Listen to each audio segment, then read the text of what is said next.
So got a piece of mail. Thought I'd do a mail call video for you guys before we get started on the real video. Well, I guess they're all real videos, but anyway, this is coming from Tennessee, it looks like, from a Houston. Anyway, let's check it out here. Oops. I'm gonna bring my knife with me. Oh, I didn't bring my knife. Okay. I gotta try and get through the tape. There we go. Okay, what do we have here? Looks like a book. The Great Controversy. Where we see crisis, history will be repeated. Are you ready? Oh, wow, check it out. They put 20 bucks in there. Thank you so much. All right, so looks like it's a religious book. Very interesting. Let's see what they have to say here. Keep me unanimous. Okay, sorry. I guess I shouldn't have done it live. So I will just leave it at that. And I appreciate the book. Sorry about that. I guess it probably should be written on the package before I open it up. But anyway, I'm gonna respect their wishes, and I'm just gonna keep that anonymous. All right. Thought I'd talk a little bit about the interest rate and the lags that the Federal Reserve, from the time they lift interest rates to the time it impacts the economy. Now, I left down in the description, I left a couple of links for you guys, and one of them is to Lael Brainerd's speech. And she talks about this lag effect and how it has, or in the impact it has on the economy. And this is what she really had to say about it. And I thought it was pretty good. It says, by contrast, the drag on the U.S. growth and employment from monetary policy is likely to increase in 2023 because the transmission lags from the rapid large swings from accommodation to restraint in 2022. So let me repeat that again. The drag on U.S. growth and employment from monetary policy, so the drag on employment and growth from what they're doing here with the lifting of Fed funds, is likely to increase in 2023 because of the transmission lags from the rapid large swing from accommodation to restraint. So this is something that we have been talking about quite a bit on this channel, is that we have been maybe I shouldn't do this today. Okay, we have been in a accommodating position according to the Federal Reserve and the monetary policies and the Fed funds rate position. Now, a lot of this is really complicated, but if you look at the Fed funds and neutral rate being somewhere around the 1.5% to 2%, they don't know exactly where that Fed funds rate should be for neutral. I mean, some say it's even around 2.5%. So this would be neutral for the economy. Anything under that would be accommodating. So the Federal Reserve for quite some time has been in a accommodating position, and what they are saying is that, or what she is trying to say there, is that now this is the transitioning that's happening from accommodating to restrictive. All right, let's see, large swings from accommodation to restraint in 2022. From March to December of 2022, so what is it? Almost 10 months she's talking there. The Federal Open Market Committee undertook a large cumulative tightening in the stance of monetary policy by raising the policy 4.25 percentage points and shrinking the balance sheet. So this is something that, this was pretty obvious. They lifted the Fed funds rate or raised the Fed funds rate and started unloading their balance sheet of mortgage-backed securities and treasuries. And although the financial conditions adjust immediately to reflect the expected and actual changes in monetary policy, the full adjustment of output, employment, and inflation occurs with a lag. And this is something that we have said quite a bit, is just like, as soon as the Federal Reserve makes this statement that they're going to do this, or the moment that they actually lift the rates, the impact that it has on the markets is almost immediate. And this is where like the credible threats come in, and the fact that there is a lag coming in that doesn't necessarily say the Federal Reserve is late to the game, because when the Fed starts to act, the game starts to get played, but the real impact to the economy starts to happen much later. And people look at like what's happening with markets as the economy. And these are two very different things. Like I said, the impact to the markets, to the financial conditions, everything out there immediately starts to happen. But the decisions that we make, the businesses that we start, the, investments that we do, all this stuff comes with a lag much later down the road. And that's what she's talking about there. Let's see here. Given the speed and magnitude of the swings in the stance of monetary policy, the lag effects of earlier accommodations likely offset some of the initial effects of tightening over the course of 2022, and is likely that the full effect on demand, employment, and inflation of the cumulative tightening that is in the pipeline still lies ahead. So that's something to think about. It's almost like you have already taken the medicine or the poison, or however you want to look at it, and you haven't felt the effects of it yet. It's still coming. And that's exactly what she says. The lag effects of earlier accommodations likely offset some of the initial tightening over the course of 2022. So we're in that like position in which that their attempts to tighten the economy, to tighten up the financial conditions, was offset by all this accommodations that were happening, and that we felt like this neutral economy coming from it. And it is likely the full effect on demand, employment, and inflation of the cumulative tightening that is in the pipeline still lies ahead. So that's something to think about. What they have already done has yet to impact the economy. I mean, people think that, what they have done is like not working yet, but it still has yet to hit the economy. That said, there is uncertainty about the timing and magnitude. And now that's something that really just kind of strikes me. It's just like, what is that timing, and really, what is the magnitude? Because the magnitude is really the pain that we are going to experience, and we don't know what that is, and they don't really know what that is, and they don't really have a level of what they know that's going to be at. So this is really where I feel that a lot of people should be paying attention to the Federal Reserve and that lag that is happening from it. Because it's like, I read articles talking about how the markets were behaving ahead of the Federal Reserve, and that's how they knew the Federal Reserve had lost control. But we also have to remember there's a credible threat that comes from the Federal Reserve, that forward guidance. Even today, I was reading articles talking about how the Federal Reserve is planning on doing a quarter percentage point increase on their next Fed funds rate. Which I'm like, well, they haven't made that statement yet. They haven't given that forward guidance, but everybody is under this perception that there is going to be a lowering of the amount of increase to the Fed funds. And that is all rumor. There is no decision that is made on that. And the Fed hasn't come out and actually said that. Although they do say that they are, like a lot of them, when they talk about how they personally feel about it when they're on like CNBC or whatever, they talk about how they feel that there needs to be an adjustment to the rising of interest rates.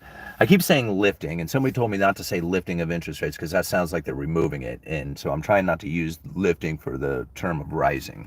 Anyway, what are you guys all talking about? I've been babbling on for 8 minutes here. All right, hello there, hail, night, or bonjour back. Hey, first, well, almost, ZG. Watching from Jamaica. Yes, I love Jamaica. I've been there when I was 15? Yeah, I spent 2.5 weeks in the grill. It was wonderful. It was one of the best times I've ever had. Sup, my G? What's up there? What is that? Capito? Capito? Hello, Simon. Hello, Israel. What book was that? What book were we talking about? Oh, this one. It's called The Great Controversy. So I'm just going to leave it at that because they wanted to remain anonymous. Let's see here. Great afternoon, Simon. Great afternoon, Richard. Hello. Just a question, man. Did you take the jab or not? Do I answer that? I'm not going to answer the question. I'm not going to answer the question.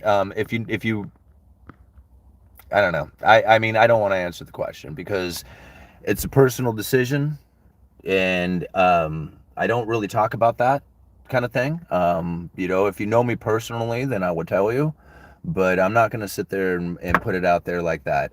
It's everybody's personal decision on what that is that they do. If they took the jab for their reasons, that's the reasons that they have. And, I'm not going to, give my reasons for why I would have taken it or wouldn't have taken it. And so, I mean, I have my beliefs, and don't hear a name, so you're good.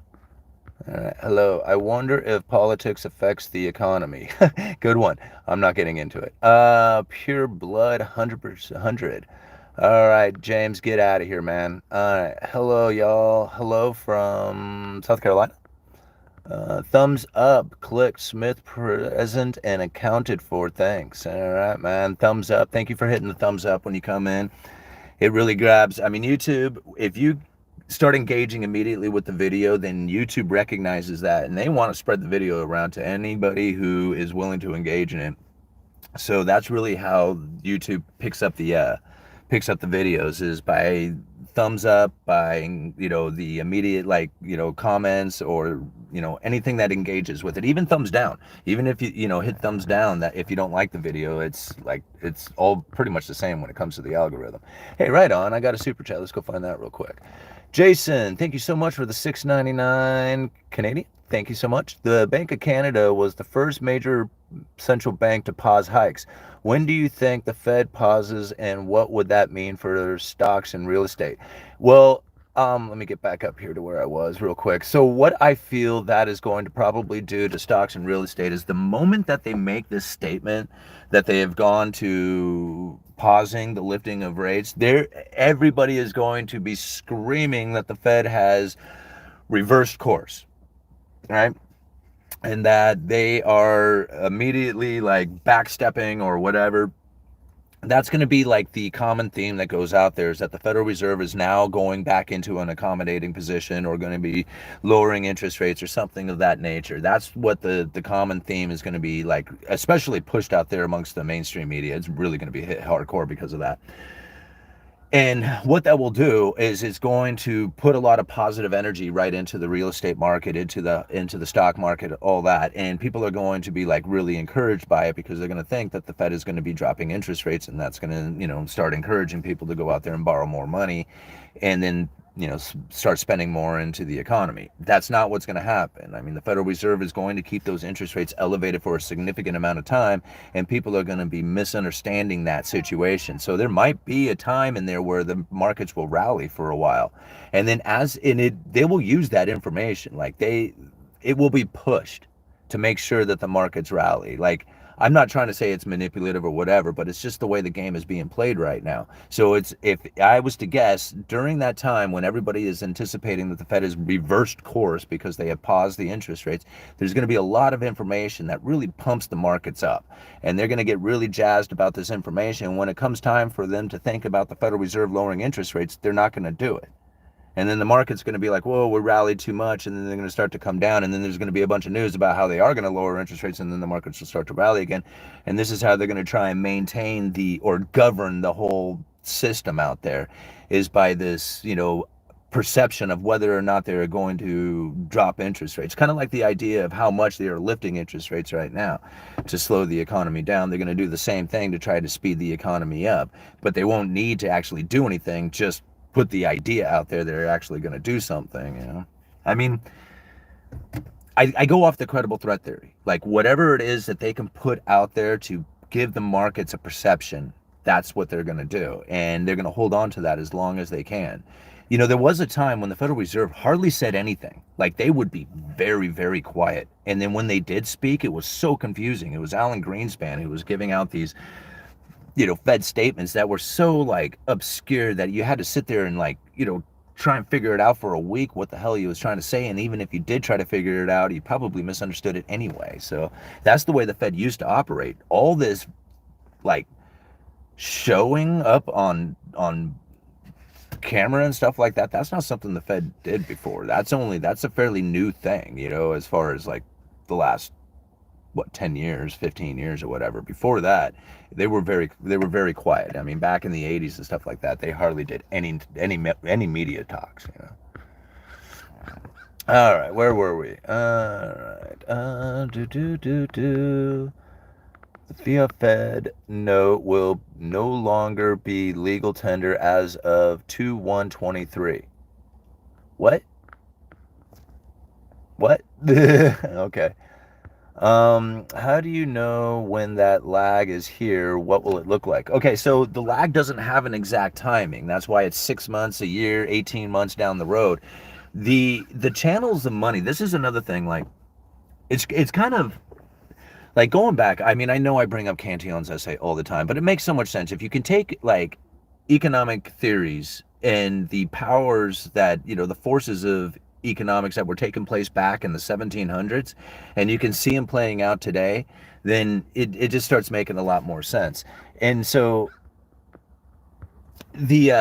what was that question? I'm sorry. Oh, the lag and what will it look like? Yeah.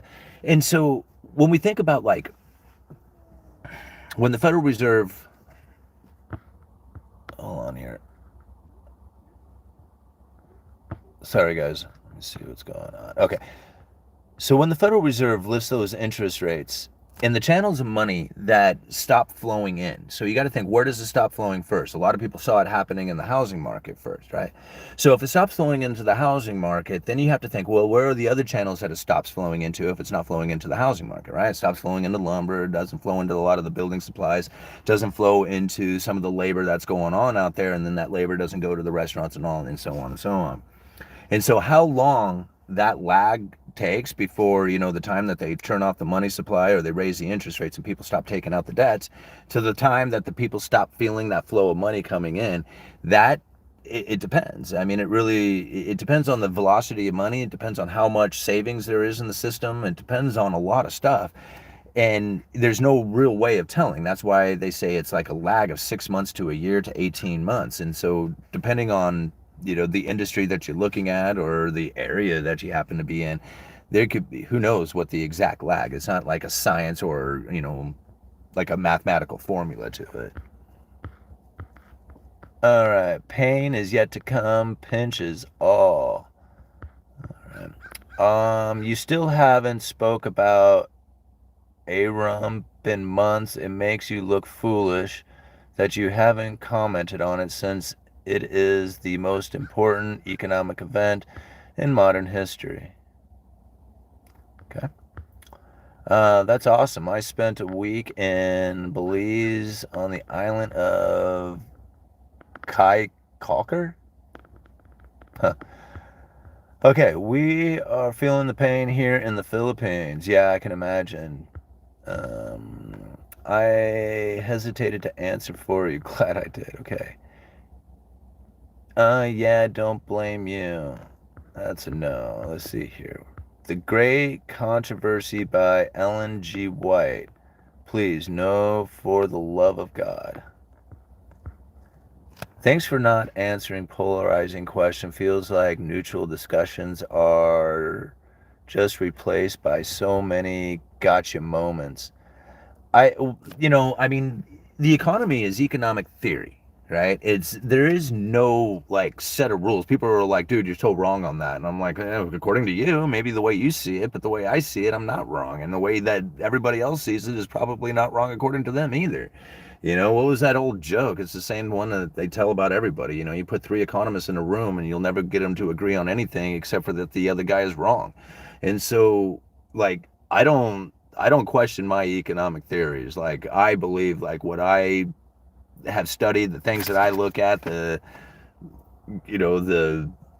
ideas that I come up with. I mean, I don't think all of them are exactly like on the mark, but I think they're pretty close. If you're looking at it from an investment point of view, you might see things very differently, or a political point of view or a societal point of view, however you look at things, it could be very different. I mean, okay, right down to when it comes to population growth, right? I mean, I've done a couple of videos on this recently. I've come to the conclusion that a high standard of living means that there's going to be low population growth. A low standard of living with the people who are accustomed to being poor will have the most children. And you just have to look out there in the world to see many examples of this exact thing. Now, I can go online and find countless amounts of videos who will claim population growth or the population issues that we may have or may not have on all kinds of political and environmental and all kinds of like social all kinds of things, but very few people will talk about it being an economic thing, and you don't really have any other choice, right? If you want to change the population growth, if you want to change the way it's done, then you have to change the economy there. And the way, pretty much if you want people to stop populating, give them a high standard of living. If you want them to start to populate, you got to make them content with being poor. I mean, I think about the New World Order, the, you know, whole you'll own nothing and be happy or eat some bugs and stuff, and I'm thinking it's not them doing it, it's just going to happen because it's an economic event that's on its way, and they are very well aware of it, and they don't plan on eating bugs, right? But a lot of people out there aren't going to have any other choice because they're going to believe that it was done to them on purpose by these guys who don't eat bugs, right? But everybody else is going to be eating bugs and blaming them for it. And then I'm going to be over there going, I told you that this is going to be a cyclical thing that's happening, and they're not doing it on purpose. And that if you try to fight it for something that's going to be like, hey, we're going to reverse course on this, you're going to fail because there is no reversing course. It's like the failure is when the whole system collapses. It's best to understand that this is what they're doing to you and try and do your best to navigate your way around from the impacts that they have on you. That's one of the reasons why I'm so adamant about people holding gold and silver for an insurance policy. Not for trying to like make a bunch of money with. You can make a bunch of money with it if the whole system collapses and you can turn in all this silver for like worthless fiat currency. You can have all the worthless fiat currency you want. Nobody's going to want it either. That's why it's worth so much, right? It's just like... I think about that and it's just like the idea of making money on silver has totally left my, like, I don't even think about that. If I was to make money off of silver, it would be off of silver miners or something like that. That's the way I would try and do it. Otherwise, it's an insurance policy to protect you from those people, right? That's what it is. Canning supplies, silver, bullets, a good network of people. That's what you need. Like, you know, there's no politician out there who's going to save you from it, right? There's nobody out there who's going to save you from this coming because it's cyclical, right? There's nothing they can do to stop it. You know? I don't know why I'm getting so fired up. Sorry, guys. Maybe it's the coffee. The coffee's getting to me. All right. Can you imagine the heat the servers create? Huh? All right. I'd rather an American company have information than a foreign country. I love that the Fed shocked the market with a 0.5% or half a percent hike. Could probably heat building in the winter in Minnesota. Fed will do what they have always done and just change the metrics behind the printed number, not change their expectations. Yeah, that is so true. Like, you know, I mean, I just love how people say the inflation back in the day was this and inflation today is that, you know, and I'm like, or this and that, whatever.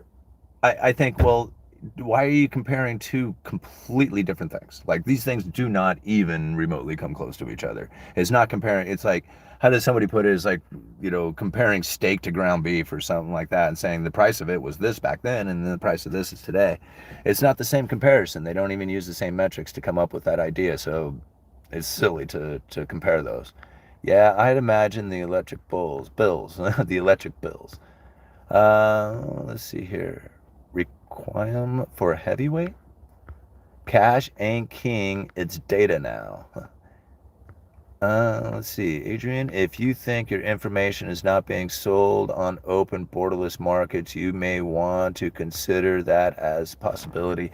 Absolutely. I mean, all information, if you have a cell phone, if you have downloaded an app, if you agreed to the app, you are giving away everything. Like, you are giving away every single piece of it. I've like pretty much come to the conclusion, and I mean, being out here on Google and stuff, it doesn't, on YouTube, whatever. I mean, like, there's no like secret, right?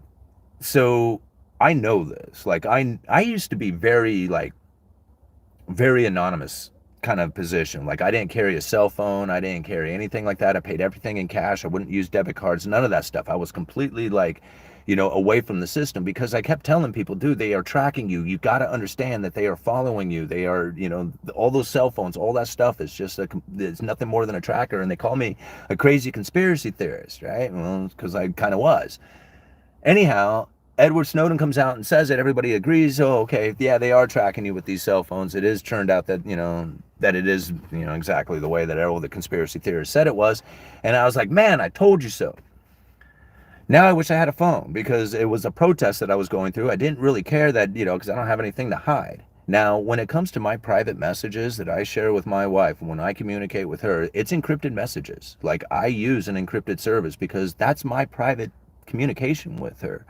But out here on Google doing all this stuff, there is no secret. And carrying your phone around with you, they know everything you do, everything about you. There is no secret. And so to try and think that you're hiding from them, if you carry anything like that, you're not hiding. It's like it's not hiding at all. In fact, the guy told me, he says the best way to hide, I don't know where he came up with this, but he had like a computer program or something that would just do random searches of the internet all day long, just constantly searching up different websites, different news articles, different everything, just random stuff all day long. And that way, when he was searching the things that he wanted to search, the algorithms out there didn't know exactly what it was that he was doing, or at least the idea behind it was is that he was confusing the algorithm. And that was the way he hid, was like try to hide in plain sight, because the moment that you try to hide from the powers that be out there that are trying to track you and stuff, you go right to the top of the list. You're like right at the top of the list of people that they're looking for. And so if you want to be noticed, try and hide. Like, that's the easiest way to get noticed. Best thing to do is to be out there in plain sight, and then know that they are following you and tracking you, and then understand how they do that, and then at times disappear, right? Be able to walk away from that and know that you can do that. If you can walk in that kind of fashion, instead of being like, oh, they're not doing it, or I just simply don't care, it's, if you take one of those two positions, it isn't going to work. You have to understand that they are doing it, and then also understand how to protect yourself from that at the same time. And that's the only way. There's no other way of doing it, or else you won't be able to function, right? you know all right. So that's where there's an energy crunch in the damn servers. Okay. Seeing a huge slowdown with food delivery, less people at the restaurants, I believe it's a sign of things to come. I believe that as well. OS from the Bank for International Settlements. Okay. I mean, it's a topic. I'll go and do some research and give you a video on it. How many people have stopped eating out, even fast casual places, at $50 or more, or two people? Yeah, eating out is super expensive. It's crazy. The economy is extremely dynamic like the ocean. Hello, check out Tyson James Bodies, YouTube it. Do you think that jobs market is still somewhat strong because there's still a lot of money in our system because of the stimmy checks that were received? Absolutely, I do. I think that's actually a very good observation of what's happening, and I think actually Leo actually brings that up here. Let's see, what's in mind? Let's turn to the implications for employment leg of our dual mandate.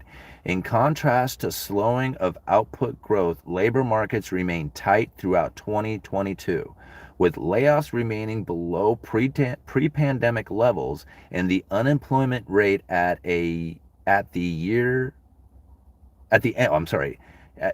unemployment rate ending the year at 3.5%. It's historically low.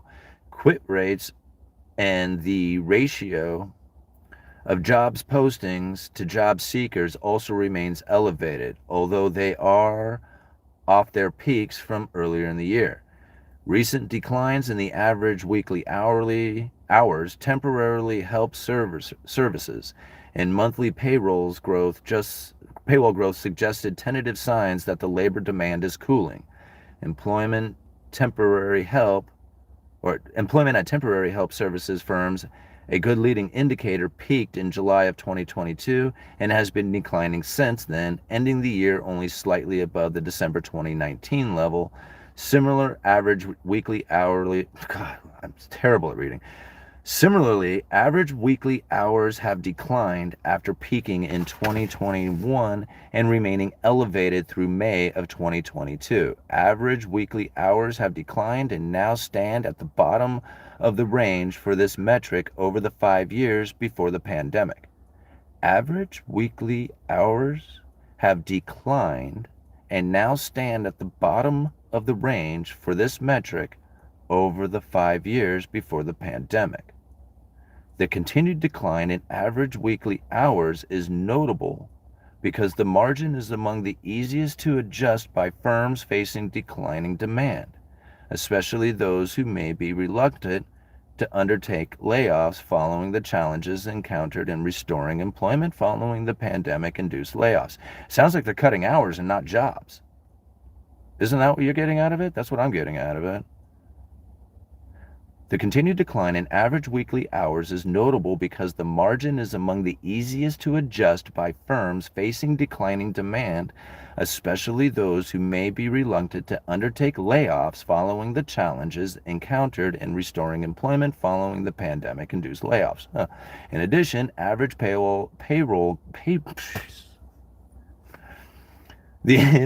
average payrolls growth in the Bureau of Labor Statistics establishment survey fell from 540,000 jobs per month in the first quarter of 2022 to 250,000 jobs per month in the fourth quarter. That said, the labor supply appears likely to remain constrained. On net, the labor force participation rate flattened over 2022 at the level that is about 1 percentage point lower than the pre-pandemic, primarily reflecting an estimated 2.5 million in excess retirements, as well as some impact from the long COVID. Immigration has also been low in recent years. I don't know. So to me, it sounds like although we had that really incredibly tight jobs market, it is easing up. But to what extent that we actually see like mass layoffs, it doesn't seem to be occurring at this time. That looks like they're actually cutting a lot of hours, which is interesting. I don't know. We'll see what comes from it. But as far as I can tell, it looks like there's still going to be a tight jobs market, according to the Federal Reserve anyway, going into the future. I mean, I don't know how tight, but it seems to be that way. All right, let's see here. The entire economy depends on giving each other haircuts and baking each other fat foods. It's pretty sad. All right. It's still tough to understand how the poorer you are, the more kids you have. Okay. It is because it's counterintuitive to what you would think. You think like as you earn more money, you'd be able to like have more kids. Like, you think the rich would have more kids, right? But that's not the case. Just look around at all Western societies with high standard of livings. They all have low fertility rates. And you can go ahead and argue all the political or social or like, there's birth controls or whatever. It doesn't matter. You can go back to Cantillon's essay and see right in there that he talks about this exact thing. And that if you have a man who is content with a poor life and the idea that he can provide a life that is at least the quality of his or better than what he is living, then most likely he is going to want to start a family. Now, if you are content with being poor and then are provided with all the means and capabilities of being able to provide as much as you want for your family, you will breed 1 million kids. Like, you will have a bunch of them, right? Because you just know that everything that you can provide for them is going to provide them with a better life than what you've had, so long as you have unlimited means and resources. But if you have to work damn hard for everything that you have in order to maintain the standard of living, you have to work for it, your wife has to work for it, and you like pretty much are at the top of your game there. If you bring a kid into that, you're going to lower your standard of living. And that's going to be a bummer for you. Like, I mean, most people don't want to lower their standard of living. Most people want to continue to increase their standard of living. So, a nation that is content being poor will have the capabilities of being able to have more kids, not because of the like all the abilities they have or the abundance that they have. It's because of the ability for them to provide a life that's going to be better than the shithole that they live in, I guess is the easiest way to describe it. And it seems so like backwards to think of it that way, but that's really how it goes. I mean, just think of all the poorer nations out there just have an insane amount of kids, All right. What, Sam has a bad attitude? I just saw it up there. All right, it's the roll out of central bank digital currencies, crickets. I have mentioned it many times, and you said I should send you the link. I am not your secretary. Okay, whatever, man. Personal government is best. Yeah, that's true. It will be, Sam, why don't you go and start a YouTube channel and make a video about it, and then we can all watch it and talk about it. There will be revolts if that actually happens. All right, I don't know what that part was. The idea people are well off because they got $1,200 2 years ago. It's crazy. That's like maybe 3 months of groceries in the super. Huh. I don't know what that's going towards. Automated trucks are coming to California because lost life cannot be recovered. All right. Okay. Man, Sam is a little irritated with this. I mean, you know, everybody has their views of what it is that's taking place. I've said it many times, man. If this is important to you, then get out there and get the message out there, man. You don't have to get mad at me.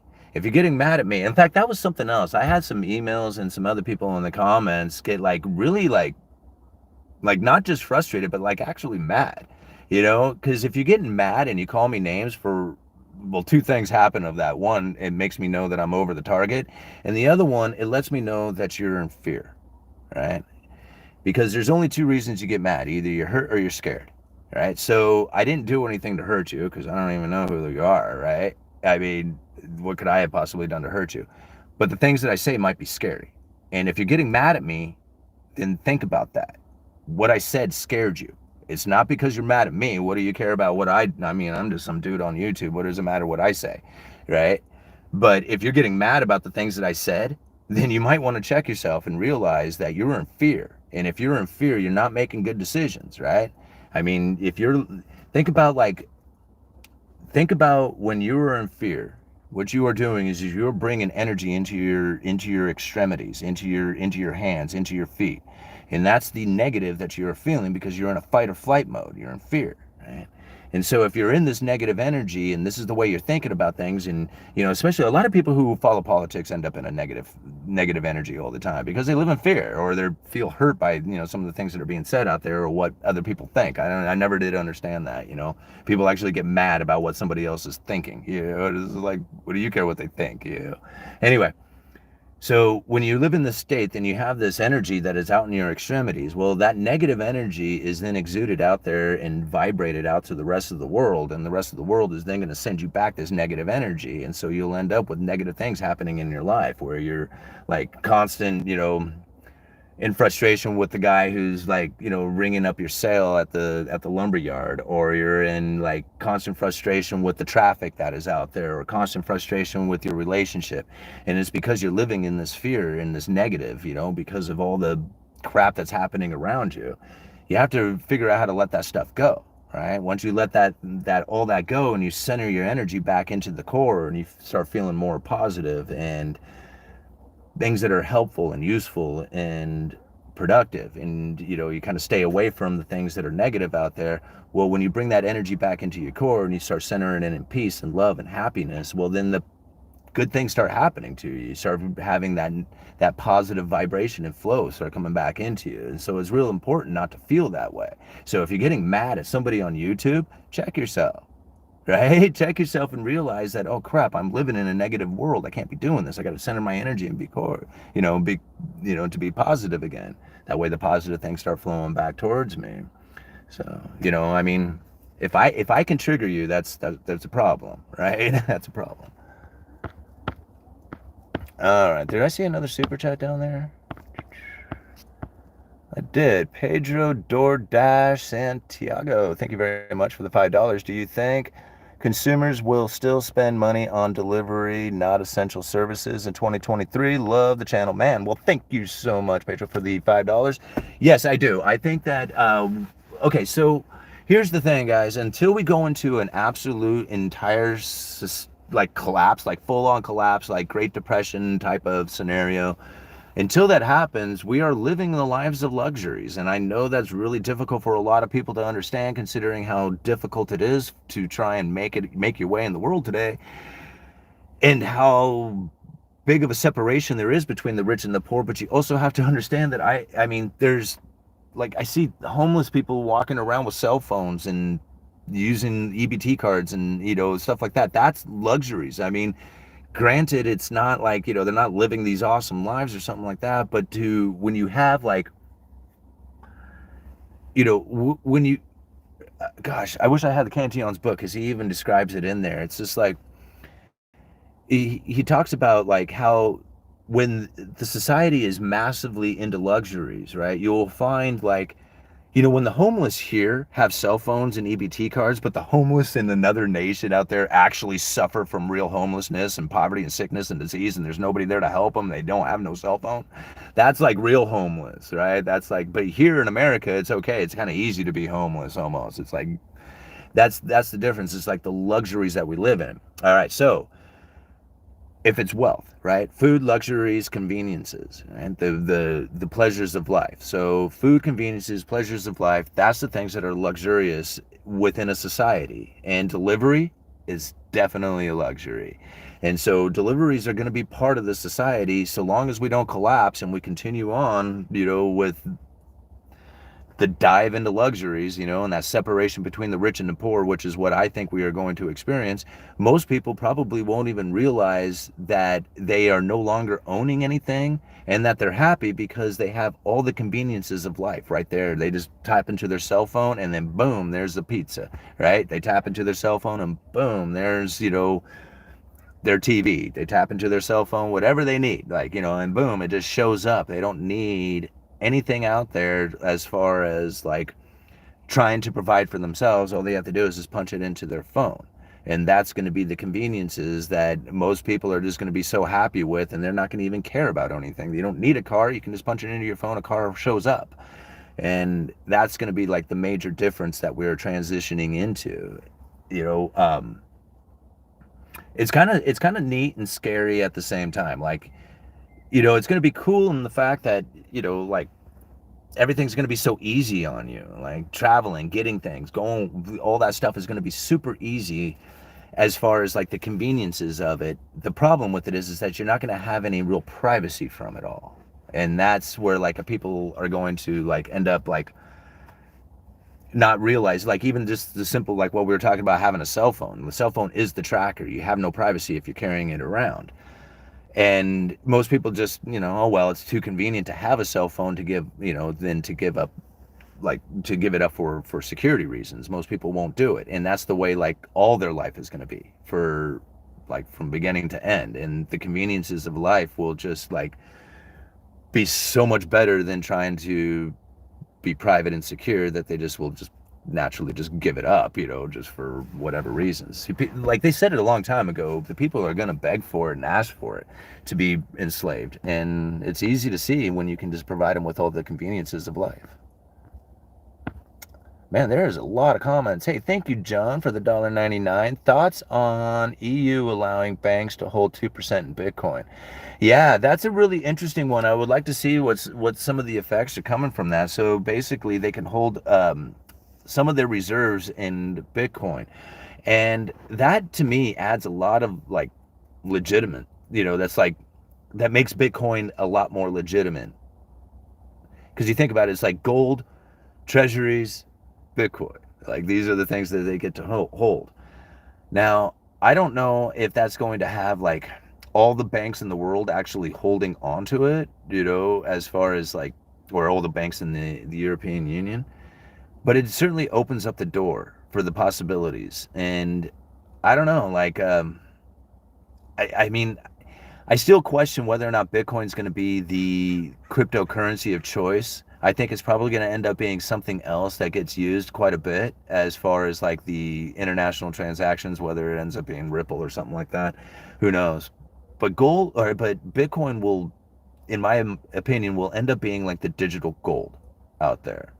And mainly because of the security reasonings behind it. It's almost impossible, like, I shouldn't say it's impossible, almost impossible to hack Bitcoin. Like they know how to do it. You have to do a 51% takeover of all the miners out there. And the chances of that happening are like so far-fetched that it's just not going to be there. And it's the most distributed, it's the most known. I just have a hard time believing that anything else could really do what Bitcoin has done. Like, I just don't see it out there. Now, I think there's other things out there, other cryptocurrencies that function better than Bitcoin can. Like as far as like say speed or the amount of transactions per minute or something like that. But But as far as achieving the level that Bitcoin has, I just don't see that happening. All right. Society is always in constant chaos. Maybe this is just normal. Some win, some lose. Yeah. Which thing will hit Europe the most after America starts to feel the pain?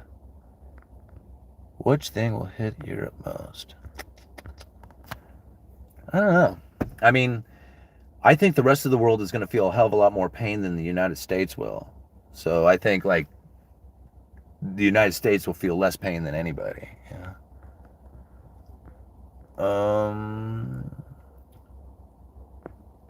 Let's see here. My dad used to tell me in the 80s he'd never trade childhoods with me because he grew up in the 40s and 50s. Geez, if he only saw these kids today. Yeah. Well, yeah, it certainly is a definite change that the kids grow up with nowadays. I mean, it's kind of funny how, when I was growing up, like it's fun to talk to my kids, especially Freddie, about the differences. Like something as simple as having a cell phone. I told him, when I grew up, we didn't have cell phones. You didn't get to take a piece of computer equipment with you around. You didn't have that. If you wanted to make a phone call, you had to go to somebody's house because phones were all attached to the wall, and that just blew his mind. They were attached to the wall. Why? It was like because there was a wire. And to him, it was just like that just blows his mind. Like, how did you even like make it through the world? Like, how did you how did you even like find your way down the road? Like these kids are like just completely lost with this idea of not having instant information that is just like accessible right now.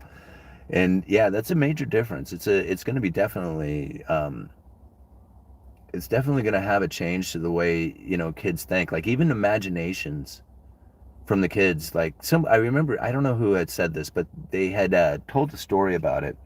Like they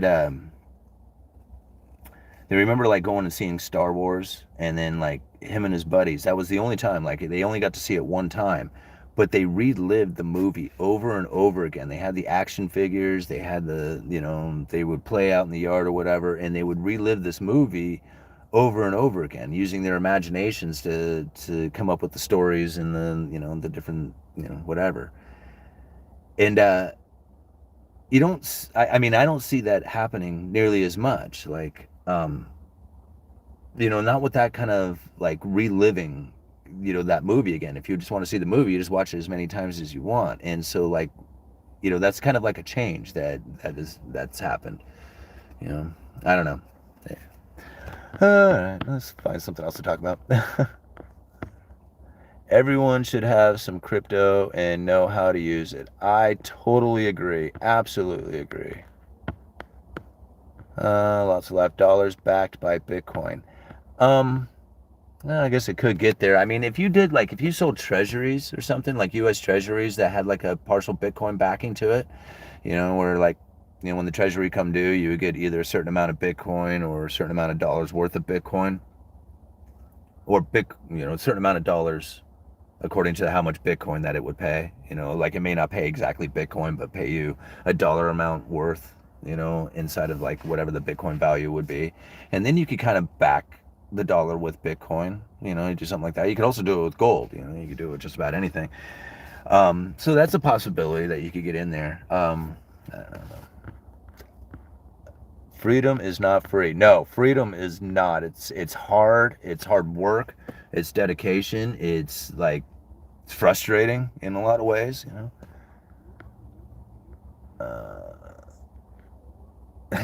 Freedom is accountability. That's why the sheep run to oppression. Yeah, that's true. All right. Now that sounds fun, Sam. What does Sam say? Burned 70s riding through town on a banana bike with my Ace Cooey 22 tie wire to the frame, off shooting gophers at 10 years old. I totally agree with you, all-nighter. That does sound fun. All right. And it wasn't all-nighter who said that. It was Sam who said it, but all-nighter says, now that sounds fun, and I agree with all-nighter. That does sound fun, Sam. When I was a kid, like, I lived, like, right next to the river, next to the Columbia River here. And I used to take my shotgun down to the tracks and jump shoot ducks all the time. Like I did that all the time. I don't even know how many ducks I killed, off the tracks down there. It was just every day after school. All right. Hold anything you can, trade for hard goods. My friend traded a ruby for a car and gas to escape Zimbabwe.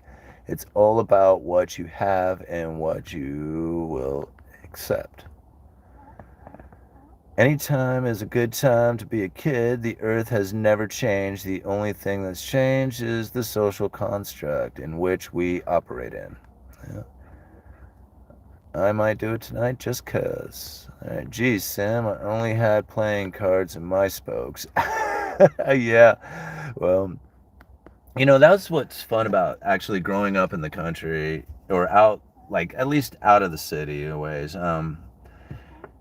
Things are much different. Like, when I grew up, I kid you not, like, we brought guns to school. I mean, we didn't bring them in the school, but they were in the trucks, like we went deer hunting before and after school. So, I mean, having your rifle with you was not a big deal. I mean, they did make it a rule at one time that you couldn't keep them up in the gun racks up in the windows, because back in the day, we all had gun racks in our pickup trucks, and you'd have your rifles in the gun rack, and they said you couldn't have them up there anymore. You had to like take them down, like, or not. They told us not to bring them to school, but they didn't do anything about it if you had them in the truck. And boy, that's changed. You can't. I mean, oh man, can you imagine if somebody brought a rifle in? Well, I mean, out where I live, it probably wouldn't be that big of a deal. But I grew up in the late '90s. It would not change anything. Yeah. All right.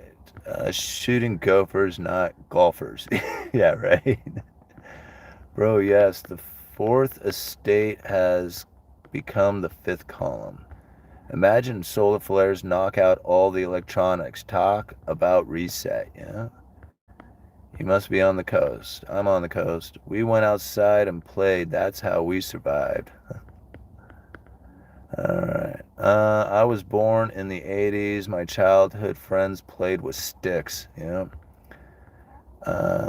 A parent's involvement in providing the environment for their child to be a child is crucial for creative development, We can't use lights here in Canuckston. Dawn till dusk inly. Alright, the Kenner Star Wars box set was great for revealing the movie, just had to wait a while to get it. Yeah. U.S. debt clock has a glitch, dollar to gold, silver, and oil at zero. Yeah, it's probably because they don't know what it really is. Alright, sticks are classic. They are good, solid go-tos, Many uses. What you think about collectibles? Comics are dying out. Yeah, collectibles are a little bit, I mean, I guess it depends on what kind of collectible you're after, things like Beanie Babies are difficult ones for me. Like, when I see the craze on those things, like, it tells me, it was just like, man, that's like Tulip Mania type of stuff. But when you get into collectibles of rarities, like, things that there isn't a whole lot of, they mass produce these Beanie Babies, and then people just got stupid crazy over them. But if you mass produce something back in the 40s, and then you can only find 100 of them right now, then that's pretty rare, right? And they don't make that. So if you happen to have one of those things, it makes it pretty cool, whatever it happened to be. So I'm into rare items like that. However, like, trying to liquidate something that's rare, like, I think about coins. Graded coins are a great way to invest money because the graded coin has a lot more value to it, can hold a lot more value, and isn't so susceptible to, like, the changes in the market, spot prices. I mean, that's kind of the idea behind it. But the idea of being able to sell that graded coin no longer is just like go down to the pawn shop or the coin dealer or, a silver dealer or something like that, and just unload it for like a spot price minus commission or whatever it is, or premiums. When you have like a graded coin, you have to find a buyer for it. You have to know the network. You have to be within that network. And there are plenty of people who are, they have no problems. Like, hey, I can buy or sell these graded coins, at a moment's notice. That's the environment you have to be in order to, to appreciate that. Like, I have some graded coins, but like when it comes time to sell it, I'm like, okay, now what do I do with this? Like, I'm not like the savvy person who understands graded coins. But when it comes to spot price, yeah, I can totally handle that. I can handle all my generic silver, no problem. But a graded coin, I don't know. Now I'm a little confused by this. And so same thing with collectibles out there. If you know what you have and you have a network, then yeah, that's awesome. It's like anything else out there. The rich buy into fine art all the time. Like, that's like their position that they go to. It's, holds a lot of value. It's generally like you're not worried about, like, even during economic downturns, luxury items like fine art, you're selling it to other rich people, other people who have money. So it's not like the same, like if you were poor and you got like, something that you're trying to sell to other poor people, for example, like, I don't know, like baseball cards or something like that. I'm not saying that baseball cards are being sold to poor people or anything like that, but it's not like fine art. It's not like I mean, I guess if it was $1 million baseball card, that would be different. But if you got like, $1,000 baseball card or something like that, then that's a little different kind of scenario that you're playing into. So I don't know. That's how I feel about collectibles. Yep, I had a gun rack in my pickup at school. Yeah, guns in the rack in the truck. In middle school, friend brought on and then for his project. Is not a problem. Okay. Protect the Second Amendment. I think you should protect all amendments. Like, I mean, not just the second. The second is a good one, but it's only going to get you so far. You have to have the freedom of speech. Freedom of speech is by far the most important one. The Second Amendment was only there because the first one breaks down, right? If the first one doesn't work, that's what the second one was all about. That's why it came second. It's because the most important thing to have is the freedom of speech, to be able to come out and say whatever it is you want. Now, I'm on a platform in which that I can't just say whatever I want because I have to follow within the guidelines of, YouTube, or else you get booted from it, which is understandable. It's a private platform. I mean, what are you going to do, right? They want to make money. They don't want to, like, lose their revenue from their sponsors and, advertisers and whatever. So, it's something that you have to put up with. Now, I mean, there's plenty of places that we can go to where we can mouth off as much as we want. But here, this is what you have to follow. You have to follow their guidelines. It's just unfortunate. Now, when it comes to being able to speak your mind freely out there, I can go out onto the street. I could set up an event. I could go rent a convention hall or something like that, get up on stage and mouth off as much as I want. I can do whatever I want like that. I mean, the convention hall may not approve of it or whatever, but I could find a place. Like, there is no stopping me from being able to do that. Now, granted, you can get, canceled, so to speak, like Owen Benjamin did. Like, he described that, exactly on my channel when we did an interview with him, how he could not even rent a place. Like, he was paying for everything, sold his own tickets, did all that stuff, and they still said, no, I'm sorry, you can't do your show here. And so he was like pretty much booted from the whole entertainment thing, right? And he had to figure out his way, and he did, and he's doing a great job of it. So, I mean, I think Owen is a testament to like what it is to be a free American and to understand it. Like, this country still gives you opportunity, and just, I mean, as much as they try to prevent you from doing it, you can find a way. You can make it, right? You can make it happen. Anyway. So, yeah, Second Amendments, and along with all the rest of them. All right. Memorize the Fourth Amendment. The Fourth Amendment is probably one of the most important ones for people to know by heart. Right? The rights of the people to be secure in their persons, houses, papers, and effects from unreasonable searches and seizures shall not be violated. No warrant shall be issued but upon probable cause, supported by oath or affirmation, particularly describing the places to be searched and the persons and things to be seized. Memorize it. It's not that hard. I mean, you can do it in a day. And, if you can do that, then Anytime anybody ever says, hey, can I search your vehicle? Can I search your house? Can I come in? Where you been? What you doing? All that other stuff. Rights of the people to be secure in the person's house's papers and effects from unreasonable searches and seizures. Show me the warrant, right? I mean, just show me the warrant and everything will be cool. I don't have, until then, you don't have to say anything. In fact, it's better that you don't. Just don't say anything except for that, I mean, if you're ever talking to law enforcement, just repeat that over and over again, right? No matter what. and then you'll be fine. You'll never accidentally fall into saying the wrong thing and getting yourself in trouble. Just repeat that over and over again and say lawyer. And then you won't put yourself, you might still get in trouble for whatever you've done, but you won't accidentally, step yourself into giving up evidence for the cop to use against you. All right, what do you think the job market outlook is for the trades? I'm a diesel mechanic and the job market is extremely tight for employees in this field. Mechanics in general are hard to find. I mean, to be honest, I think if you're going to be part of the labor market in that fashion, I think you're going to do just fine. I mean, it's, I was talking about it earlier. If you're in the Astoria area and you're looking for a business to start, I would literally, in fact, I'm almost giving away a great idea here, right? I mean, I think I've talked about it on the show before, but I would start a business here in Astoria called Simple Handiwork.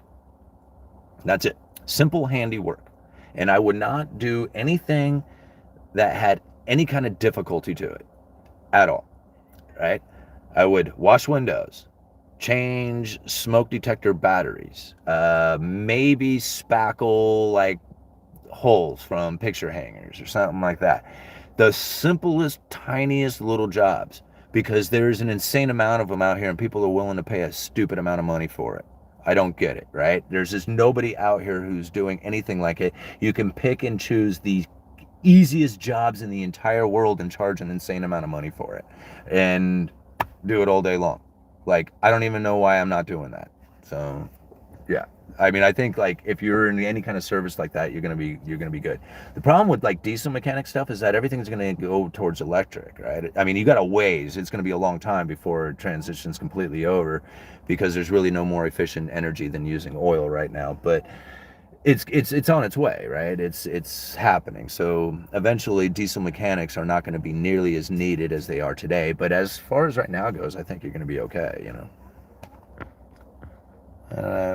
What do you think will happen with small farm incomes and farmland prices when the inflation and possible food shortages? Do you think we are headed for a food shortage? That's actually a really good question, and that actually is good for the link that I left down in the description, because that one's kind of out of place right now. But I left a link down there for a cannabis shop that is going out of business, and I think that the farming industry is going to take a lot of the same impact that the marijuana industry is going to go through right now. It's going to be a little different in the sense that not a lot of people produce their own food, but a lot of people produce their own marijuana. And so this is kind of what happens here. Like here in Oregon, and I said this a long time ago, people were asking me, what about marijuana stocks, right? Now that it's legal in Oregon, wouldn't you want to invest in marijuana? And I was like, absolutely not. Like that is by far the furthest thing in the world. I would never touch a marijuana stock ever, right? And the reason behind it is that anybody can grow it. It is too easy to grow. And now, granted, it does take some skill to grow like a good quality quantity of marijuana, but it doesn't take a whole lot of skill to make it happen. Like it takes a lot of skill to be a good brewer. It takes a lot of skill to make like fine art craftsman stuff, right? But it doesn't take a lot of skill to grow weed. And so here in Oregon, there is a flood of weed. It is so much illegal weed, legal weed everywhere. It just pours out on the ground. It's just like a sea of green. And the legitimate shops have to compete with that. And it doesn't work for them. It's just like they have a hard time selling and being profitable because of the sheer amount of competition that is out there. And I knew that was going to be the case. When it's first legalized, that is a small window of opportunity to make some money as the initial setup of shops and the profits and all that stuff start to come in. But once the that has taken place and the flood to the market occurs, it's done. It's over. Weed has no value.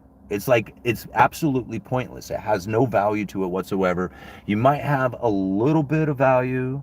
I mean, actually, no, there's a lot of value when it comes to the medicinal part of things. I mean, if that's that part of it, like, then I could understand. But the rest of it, just to get high, there is no value in that. It's absolutely worthless. And so it's not like, other industries out there. It's too easy to grow, and there's no real value behind it. So yeah, I knew it wasn't going to work. Now, when it comes to how do we relate that to the food industry today? Okay. Right now, we have a lot of investment that has taken place into the food industry, and this is going to continue to drive the food prices up. If you think about it, if you are borrowing money to purchase the asset, then the asset price starts to go up. Well, there's borrowed money going into food production right now, as commercial farms are like all the rage. Just ask Bill Gates.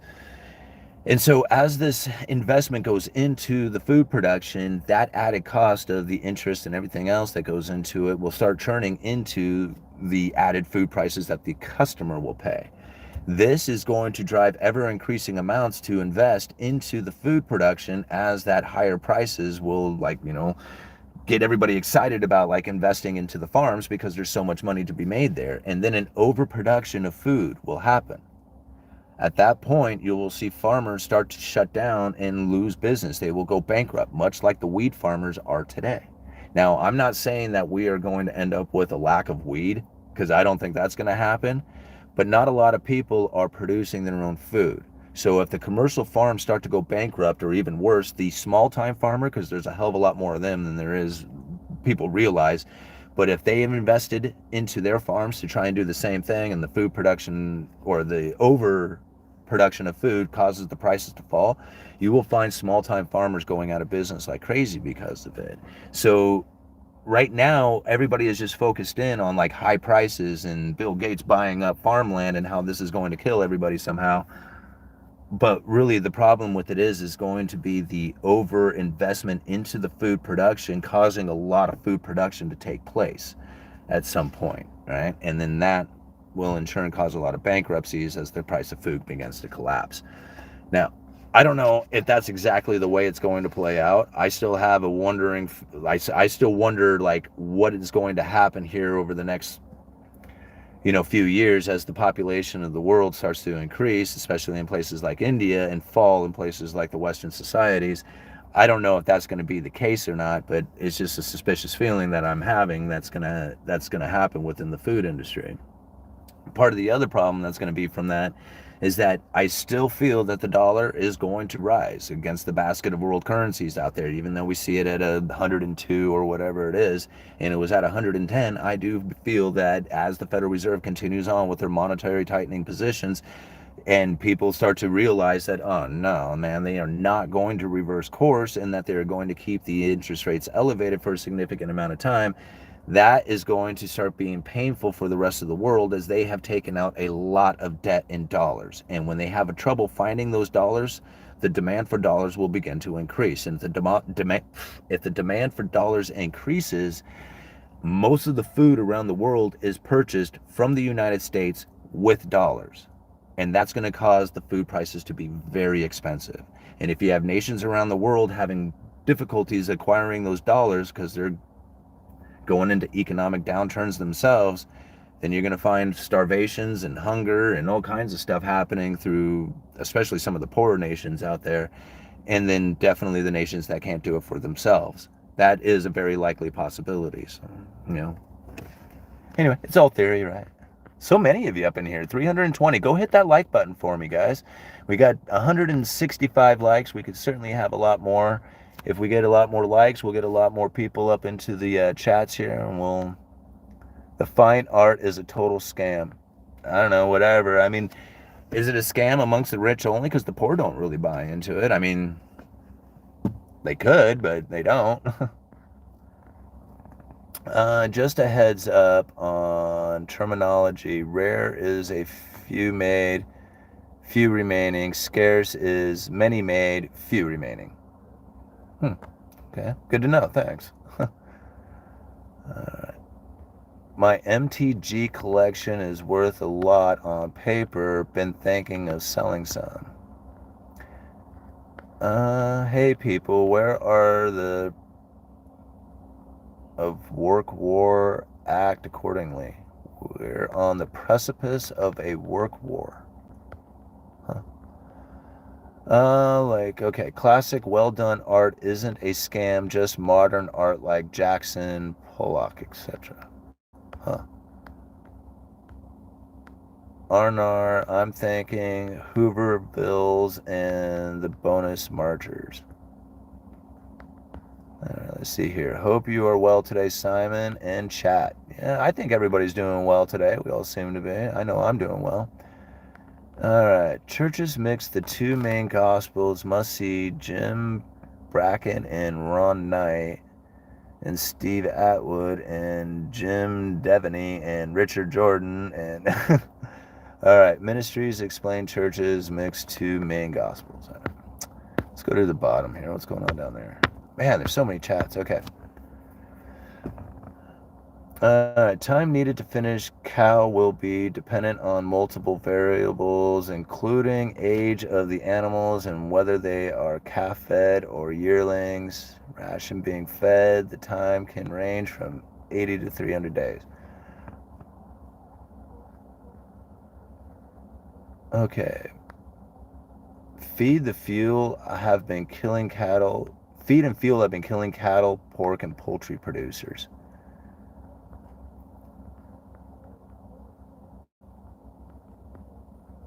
What do you think about states or charter cities issuing their own currency and strengthening localism? I'm cool with it. I mean, it's all about transactions anyway. And, like, to be honest, I don't really care what you use for a medium of exchange. I mean, I'm down for anything out there. It all comes down to whether or not you're going to end up paying the taxes, because that's really what the Federal Reserve and the government's worried about. They don't care how you could trade a TV for dental work. They don't care how you do that, so long as you accept the TV on the books as cash, all right, and pay taxes on it. And now I always found that to be pretty funny, because what if you have traded everything in your life for material possessions like a TV or something else? You never earned any dollars. How do you pay taxes? Like, how do you pay taxes on something you have literally never acquired? And that's what I find, like, I have never been able to find anybody who can answer that question. So, like, you can legally do, like, barter, but if you're going to pay, you're supposed to legally pay taxes on it too, and I just don't understand how you do that if you never earned a dollar. So you just traded everything in your life. Owen's a trailblazer, the funniest comedian in the realm. Yeah, Owen was hilarious. I mean, it was probably one of the funnest interviews that I have ever done, was to talk with Owen. I mean, hell of a cool guy, and his attitude about everything is just the best too. I mean, he has a really like, I mean, it's an understanding that there is powers out there that are definitely beyond our control, that have, impact on our lives, but we can condition ourselves to try and avoid the impacts from those people as best we can. And, I think that's kind of like, I think that was kind of his main message that he was trying to deliver through that interview.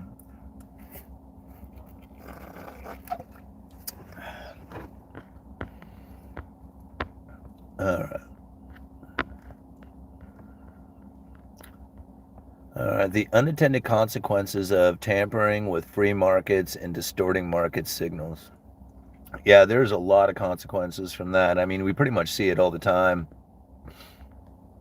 within, especially when it comes to the Fed funds. I mean, just the fact that they can mess with the interest rates, that really should be left up for the free market to do. And, that way the risk reward can be found on its own instead of being manipulated by the Federal Reserve. It doesn't really leave for the markets to be able to find that, like, that true equilibrium. because the Federal Reserve messes with it. And it's funny how the Federal Reserve actually uses the free market to fix a lot of things. Like they manipulate it and then they're like, oh man, I guess we need to like deregulate some stuff and let the free market kind of fix these things that we have like messed with too much. Like even the manipulation of using like the special purpose vehicles was really like almost giving the free market permission to go ahead and act accordingly to whatever it is that they felt was best without them actually participating in it. The only problem is that the information that the free market had was one that was of a credible threat that the Federal Reserve was going to be participating in that market. And so, although it was the free market and all the decisions that they made by buying into that corporate debt, I mean, they were doing it off of information that they believed the Federal Reserve was going to be buying into. And so, it wasn't really like, a free market decision. Like the free market was just like, oh, yeah, we think it's a great idea to be buying into corporate debt. They wouldn't have done that on their own. It was them looking at the Federal Reserve going, oh, look, they're going to be buying corporate debt. Let's front run them. All right. So, although it was the free market that did the work, right? It was like free market participating in that on their own choice. It was by the guidance of the Federal Reserve. It was just like trying to trick them into doing it. Yeah. I don't know about a trick. It was just forward guidance. Yeah. Hey folks, so pain is coming. At this point, the only thing that can hurt is my feelings. Well, yeah. It's kept gray for a reason. Thanks and peace to all you and your kinfolk. I am off to make stuff for customers. Good job. All right. Oh, you bailed, I guess. All right. When someone uses the term free market, I take them as naive or as a con. Okay. So what happened there? So what happened with the special purpose vehicle then? I know that was a manipulation, right? But it was a manipulation in psychology. It wasn't a manipulation of the free market in the sense that, I mean, a manipulation of the market in not having a free market would have been saying that there was nobody out there participating in purchasing those corporate debt, right? I mean, it was by their choice that they did it. Because they were tricked doesn't necessarily like mean that it was a manipulated market. I mean, it is a manipulated market, but it was by the people's choice to be manipulated. I mean, they're the ones who are listening to the Fed and tried to be greedy about it and front run the Federal Reserve by buying up all that corporate debt. So is that a manipulation, or is it just like, the free market happens to be susceptible to that information? I mean, it was still their choice to do it. That wasn't anybody else doing that. That was people's like decision. So whether they were manipulated by the Fed or they made that decision on their own based on the information that they had, is still the free market who did it. All right, William Bannister, thank you very much for the $10 Canadian. Haven't watched for your videos in some time due to work, but have you discussed offshore USD systems with some viewers? I'm sure you know about this. Yeah, in fact, we were just talking about it just a few minutes ago. Talking about how there is massive amounts of debt that is written around the world that is due in US dollars. It doesn't have anything to do with the United States or government or banking system or corporations, nothing, not anything to do with America at all. And these debts are due in US dollars. When those debts come due, that creates a demand for dollars that is outside of the United States. And not only that, before those things come due, those contracts get used as if they're dollars. So not only are there the dollars that are outside the United States that we do know about, there's a whole bunch of dollars out there that we don't know about that are in the form of these contracts that people have just magically made out of thin air that get used as if they're dollars because they are due in dollars. So you have to think, like, how much demand for dollars actually exist out there if all these contracts were to come due at the same time. It's kind of scary to think about. If economic pain is coming, is now a good time to build up some dry powder? I believe so. Like, I think being in a cash position, and I mean, at least for the foreseeable future, until, I mean, at least in my opinion, right? Now, I mean, everybody should do what they feel is most appropriate for them and theirs. Holding on to cash right now when you have this inflationary scenario, it just seems so wrong, right? It just seems so wrong to do. But you have to think, what position do you need to be in order to take advantage of a downturn? When there is blood in the streets, you have to have cash in hand. That is the only thing that is going to work. You can't be in one position, locked up in that position, waiting for, your best opportunity, because when that opportunity presents itself, you got to get out of that other position. You won't know if you're going to be able to do that or not. So staying incredibly liquid or very close to cash, like, something that you can instantly turn over, or that's going to be back in cash in a short time, that's really the position I feel you need to be in. And now I don't know how far out that's going to take. Like, I don't know where it is that you're going to need to be in the future here. Like, I mean, how far out? I couldn't guess. I'm guessing it's going to be somewhere after the 30-year and the 5-year spread on the Treasury starts to widen. That's where I'm going to be out of cash and moving into the stock market or some other form of asset. And that's only because of the Greenspan comment saying that when you see the spread between the 5-year and 30-year widen, that's corporate management's willingness to invest. If corporate management is willing to invest, then I think I should be too. So that's the position that I'm taking, or I'm going to be waiting for. Somebody else might think that's completely foolish. There's probably some investors out there who really understand how to invest, who are really shaking their heads going, no, that's completely wrong. Don't do it that way. That's what I'm going to do, right? That's the way I see the economy, the way I feel, everything, my life and the way I'm conducting it. That's the most appropriate thing for me to do. Would you buy bonds? No, I would not buy bonds. Let's see. Contracts can always be renegotiated to another currency or terms if there's the correct incentive to do so. Yeah, I agree with that. Need more Instagram models to fly to me to suck oil prices back down ahead of summer recession. Okay. Dry powder is something one should always have. It's never a bad time to have dry powder. I agree. 100% will get raised. The U.S. government is using it as a distraction for the impending dollar shortage, aka 2009 on steroids. All Quiet on the Western Front on Netflix was just as horrifying as when I read the novel at 14. And school war, what's good for?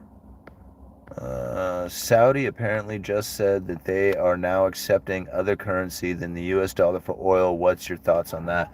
I mean, it's important, but I don't think it's going to be that impactful unless it continues with other countries and other nations and all this other. I don't think it's going to be that impactful, because what other nation wants anything other than dollars? Like, there are a few nations, like, Saudi might be able to trade with China and Russia or something like that. But then what else are they going to buy from anybody else? Maybe into India, right? So we got a few countries. These are major. This is a major deal, like, as far as dealing with these major countries out there. I mean, yeah, BRICS nations, right? Brazil, Russia, what is it? Brazil, Russia, India, South Africa, and China, right? The BRICS nations. All these are going to try and get out of the dollar dominance. Okay, very true. There's certain things that need to take place in order for dollar to lose its dollar dominance as the world reserve currency. And there are nations out there that will use something else, all right? And there's, and in fact, they're getting quite excited about it. However, it's not going to beat the dollar. The number one thing, and I don't really talk much about it, is because we have the biggest military in the world, right? We'll blow up anybody who disagrees with us unless we want them to fight the war. Like, if we want there to be a skirmish or a problem, then we'll just allow it to happen. And now, I'm done arguing that point about it. That's why I never bring up this stuff, right? Knowing that we have the largest military in the world, knowing that we can just pretty much annihilate anybody off the planet at any given moment that we want to, we are in control of everything as far as shipping channels go. Okay. That's going to be very difficult to beat. Will it happen at some point? Sure. Somebody will take over. There might be, a military downfall. We might lose, uh, you know, go into an economic collapse and lose our military dominance or something like that. That ain't today. I don't see it happening. I don't see it happening tomorrow either. So that's the number one thing. After that, you have to have like certain things in order to be able to have a world reserve currency. Number one, you have to have a safe and liquid asset like the U.S. Treasuries, right? And that's like really important to understand because there's no other nation that's willing to go into debt as deeply and as severely as the United States has. That's very critical to understand because without that, then there's nobody else who's going to be backing their currency with your currency without that safe and liquid asset like the U.S. Treasury. Okay, so without that one, how else do you provide the world with the dollars unless you plan on going into some severe, right, trade deficits, meaning that you are going to import a hell of a lot more than you export. And that's where the money ends up leaving and going to these other nations. They can provide the world with the dollars by buying all their stuff. Now, if you can find other nations that are willing to do all that, okay, then I'll be on board. That's the nation that's going to have the world dominating currency. But until then, that's going to be the U.S. The U.S. is the biggest military. They have the safe and liquid asset, and they have the biggest world trade deficit that's going to provide the world with the dollars. So, unless you can figure out a system that's going to change that, it doesn't matter if these other nations are doing deals with each other. It's just like, oh, we're doing deals. It's like, okay, big deal. Well, it doesn't matter. I mean, could it have? I mean, over time it will. Like, if this continues, we're going to find that, over time and the long distance, but this isn't going to change anything for tomorrow. It ain't going to change anything next year. It ain't going to change anything the year after that. People have been asking me about this for a while now, and I keep saying the same thing over and over again. It's the dollar is not going to lose that world reserved currency status unless we go into a major collapse crisis thing. And at that point, it's going to be pretty obvious, but it's not going to be like this sneaky little like, oh man, nobody saw that coming. No, it's not going to be like that at all. And most likely, I have a feeling that it's going to end up going into like a new world order, singular world reserve currency, like an SDR coin or something like that. It's going to be like a single cryptocurrency that's backed by the cryptocurrencies of many nations, with the US dollar being the dominant one. I mean, that's really where it could come down to. I don't know if that's like the exact case, but it seems pretty likely to me. I mean, that the New World Order is looking for a single world currency. If you can have one currency for the entire world to use, then you can govern the entire world. It doesn't matter what laws they make if you are the issuer of the currency. All right, so once the single currency has engulfed the entire world, it don't matter. We're in a single world government at that point, which we're pretty close to already. And that's if it's a fiat currency. If you had something like gold or maybe even Bitcoin, like, you might be able to like not have that single dominating world government, but I don't see that happening. I think it's going to be a cryptocurrency, like a central bank digital currency, or a basket of them. Making it up. Alrighty. Saying, oh my God, we can't issue more short-term bills. Yeah, sure, Janet Yellen. Trading this poop show and accumulating as much as you can with the cash you already have, then buy like a drunken sailor when the blood's in the streets. Yeah. I bought some silver and pressure treated today. Might make another run tomorrow. Thanks. Yeah, I wouldn't hesitate on that lumber. It's going to go up. Owen Benjamin and Peter Schiff on UE. Need Hugh Hendry and Bill Still for all my teenage Hall of Famers. Yeah? That would be fun. Hey, right on. Thank you, Panda, for the $9.99. What do you think about getting the Shiba Inu coin, silver and gold coins? I don't like where the dollar is headed. The petrodollar is ending. Well, I mean, Gold and silver I'm cool with. I mean, as far as the altcoins out there, anything besides Bitcoin, you're gonna have to make that decision for yourself. I'm not into hyping up other coins out there. I mean, there's a few coins that I have talked about in the past, and people were like, "Oh, dude, what's that one again?" or whatever. I'm not into to like pushing out a particular coin. There's a lot of projects out there. There's a lot of like really good ideas. I don't. This is like the dot com, like before dot com blew up. We don't know. Like back in the day, you didn't know which websites and which companies were going to end up being like the Amazons or end up being like nobodies. We didn't know that at the time. And just like the alternative currency, like the altcoins right now, the alternative cryptocurrencies, we don't know which projects are going to be making it and which ones are going to be complete failures. So, I mean, it's up to you to do the research and figure out which ones they are. Now, I think Bitcoin's going to be like, there's really nothing else out there that even comes close. I've said it, before, that there's really nothing that even comes close to Bitcoin. So, to me, but if you're going to get into cryptos, Bitcoin is it. Like after that, you're taking your chances about as much as you're taking your chance with Bitcoin, but you're taking your chances with like, whether or not that project's going to be successful or not. Bitcoin, I think, is kind of like defaulted into success already because of the sheer amount of mining that's happening with it, the distribution of it around the world, the recognition of it. It's just, it's it. There's really nothing else. But that doesn't say that there isn't going to be some good projects out there with these other altcoins that are going to do quite well. And those coins could, very well do far better than what Bitcoin's going to do. But you're taking your chances. You got to figure out that for yourself. Gold and silver, that to me is the insurance policy, right? It separates you from all that stuff. It separates you from the banking system. It separates you from crypto. It separates you from political events. It separates you from all that stuff, right? It's your security in your hand, your protection. It's like the ultimate form of it. But outside of that, like, trying to use the cryptocurrencies or metals out there to try and like make money or something like that, that to me is a very difficult thing to try and do, because I just don't see them as investments. I see them as speculations. Hope that helps anyway. Sup all, Simon Ryan.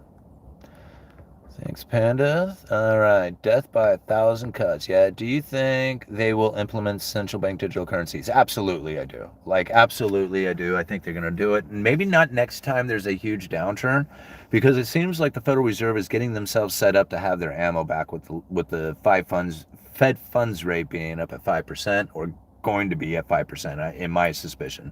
I never thought that they would actually take it to 5%. I thought getting anything beyond neutral was going to be very difficult. But of course, right now, the economy is just experiencing neutral or getting rid of the accommodating position, moving into restrictive. So really, the Fed hasn't gotten the interest rates up to 5%, according, like, as far as the economic impact of it. Like the market impact of it, yeah, that's happening now. But the actual impact to the economy, that hasn't occurred yet. And if they get it up to that 5%, it will occur. And that's going to be very, very restrictive. It's going to be very difficult for people to understand what's happening during that time.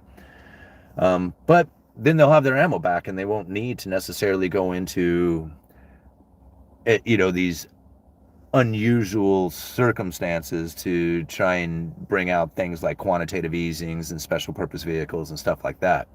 They'll just have their normal dropping of interest rates in order to try and stimulate the economy. However, it's going to take a crisis situation, whether it's a financial crisis, a environmental one, or political, like a war or something like that.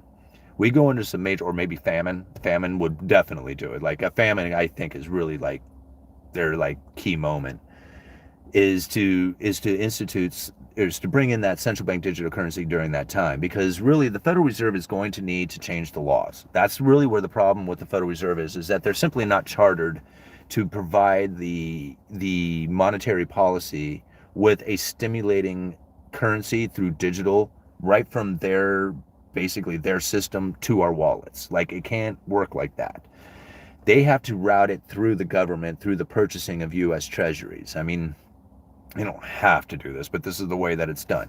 So when the Federal Reserve, like a lot of times people say like, the Federal Reserve is buying the US Treasuries. Well, yes, they are, but they're not buying them directly from the Treasury.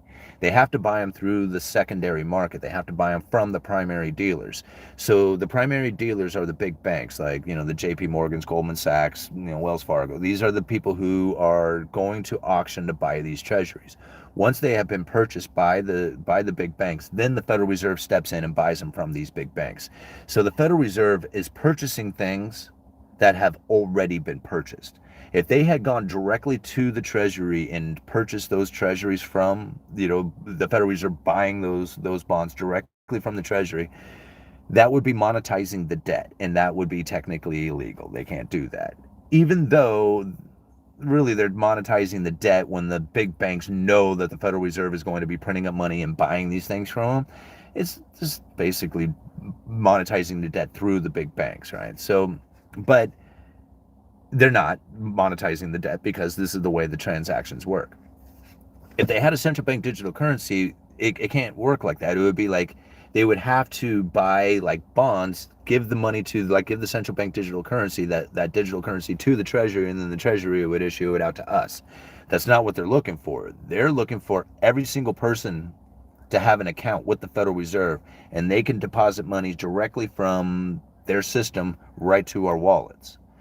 And from there, be able to see all the transactions, everything we've ever done, all that stuff. They would be in charge of whether or not we could use those wallets, have time constraints on the wallets, maybe have purchasing constraints on them. There's all kinds of things that they could possibly do.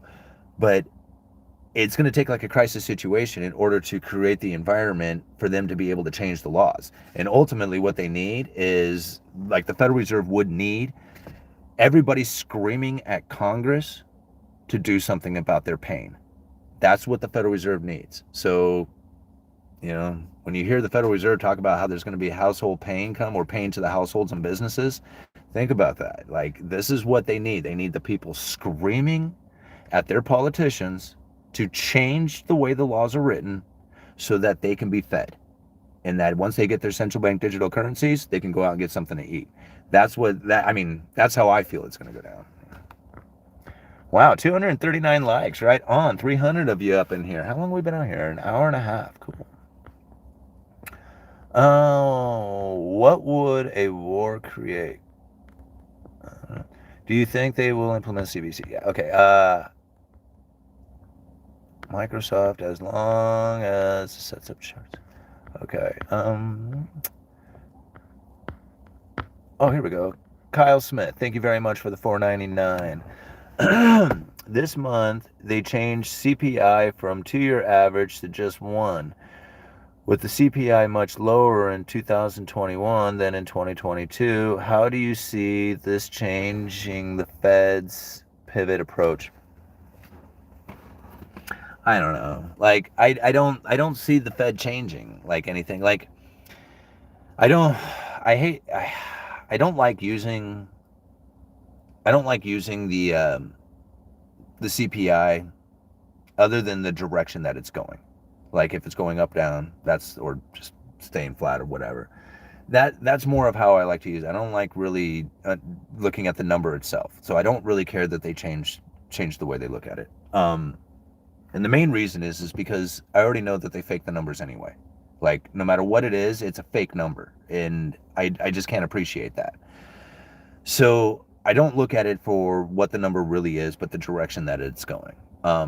And now when I think about the Federal Reserve and what they have planned, I don't think there's any change to it at all. I think that they are going to keep interest rates elevated for a significant amount of time. After the 2% inflation target has been achieved, they are going to maintain the elevated interest rates. Even if the inflation falls below the 2% target, they are going to continue to keep the interest rates elevated because they are going for a long-term average inflation rate of 2%. We don't know what that average inflation rate is. So we are seeing things that are going to be very different from what we had expected the Federal Reserve to do in the past. Typically, when the Federal Reserve would have interest rates at, or have the inflation rate above 2%, They would adjust the monetary policy to bring the inflation rate back down to the 2% target. Then they would lower their interest rates again to try and maintain that 2% target. If the target fell below the 2%, then they would lower their interest rates even further to try and bring up the inflation up to the 2% target. So they were trying to maintain a 2% target the entire time. That's not what they're doing now. If the inflation runs above 2%, they're okay with that. They are absolutely okay with inflation running above 2%. They are not going for the target.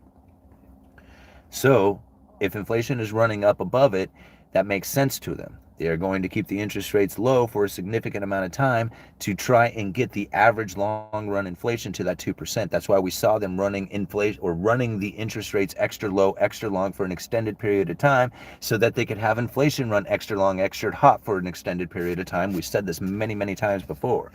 And so we're going to see the exact opposite effect start to take place. People are going to be like, man, the Federal Reserve is causing unneeded damage, unneeded pain to the economy because they have achieved their 2% target. They should be dropping interest rates, but that's not what they're doing. They're going for that longer run 2% average. So even if they hit their 2% target, that's not what they're going for. Like, everybody is anticipating the 2% target. It doesn't mean anything to them. The 2% target doesn't mean anything. It's a 2% target average inflation over time. So anyway, so I don't think the CPI is going to change anything about that, especially since they make the number up anyway. Yeah, I mean, I think that's more for your benefit than it is for theirs. Yeah. The dollar could be the world's black market reserve too. Bad men with guns protect its value as well as regular world demand. I mean, you know how many times that I've heard people say that Bitcoin is used for illegal transactions?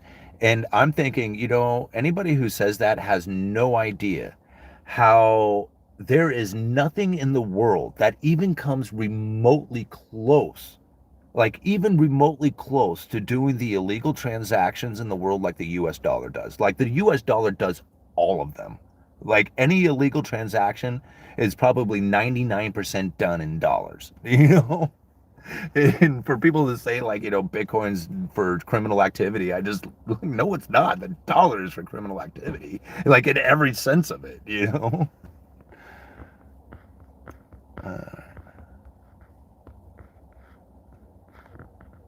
Petrodollar collapsed on September 11, 2001. You can buy historical trade data from different days in the market going back 100 years. But trade data from 9/11 is classified. We have war-backed dollars now. I think people really need to try and keep things at least complicated as possible in their minds. I don't think they need to do that. I just think they end up doing that because they're trying to come up with reasons, reasons for the things. Like, just simple. I mean, I think the population control one is just so good because so many people had so many reasons for it. And to me, it's an economic thing, right? But people could say it's society, it's politics, it's environment, it's all kinds of stuff out there, that's causing it. And they'll come up with really good reasons for it. In fact, there's probably, lectures out there of like, real in-depth discussions on all the reasonings why we had having falling population in Western societies, and not one mention of it being an economic impact, right? I mean, and there's probably a lot of legitimate truth inside of it. It's just that the facts are facts. Western societies have low fertility rates because of the high standard of living, right? Poorer nations have a high population growth. It's just like, you can't argue this. It's just obvious. And, when you look at Cantillon's essay for the reasonings behind it, it totally makes sense. Like, so yeah, like, what do you do? People will make up any reasons they can. They will fill in like,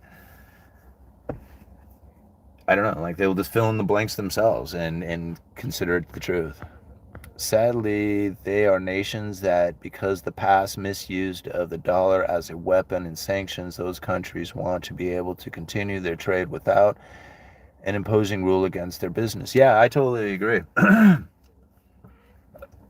That's what they want to do. How are they going to do it, right? Like, you go and, I don't know, you get like, I mean, unless you get the currency that somebody else wants. Like, I mean, everybody has to want that thing, like that particular currency. There's like very few countries out there are going to deny the dollar. They're going to be like, oh, you're paying with dollars? Sorry. No. Like, there's other nations that want to pay in other currencies. Like, there's all kinds of currencies that they want to be paid in, or they want to pay in it, right? Pay the bill in it. But very few people want to accept anything other than dollars, right? That's except for a handful of nations that get sanctions and stuff like that. Everybody else in the world wants dollars. Every single, like, I mean, you think about it, pretty much all dollar denominated debt is the best possible interest rate that you can get. That's why they do it in dollars. And I don't think that's going to change. I mean, it's going to change for some people, but not enough on a scale that's going to make a significant difference until there's an absolute collapse of the dollar. And when that happens, it's actually going to cause the dollar to strengthen. As people get out of the dollar, like, man, I do not want this. I don't want to contract in it. I don't want to play with this. I'm done. All right? Get rid of these damn dollars. The moment that happens on a world scale, like on a global scale, you're going to see the dollar just absolutely skyrocket. Because getting out of the dollar means that you need to get a hold of dollars to pay your contract off, right? Or to just get out of that contract in general. And if that contract itself disappears, that's dollars disappearing, right? And so as these dollars come back, once it reaches a peak, because it will, right? If this happens and these dollar-denominated debts end up getting, paid off and not rolled over into new dollar-denominated debt, eventually it'll reach a point where all this dollar-denominated debt is paid off, and then people won't know what to do with the dollars. They'll be like, okay, well, if I can't roll this over into something else, like a new debt, then I got to send it back to the United States, since they're the only ones who accept it. That's the hyperinflation that everybody is anticipating. So until the dollar loses its world reserve currency status, I have no belief that there will be a hyperinflation scenario. None, right? No belief in that. Because there's too much demand for it outside of the country. Now, I'm not saying there won't be inflation. I won't say there isn't going to be severing of the supply chains and stimulus packages that get pushed out there that will create inflationary scenarios. And with the central bank digital currency, they could really create inflation just by injecting money directly into wallets.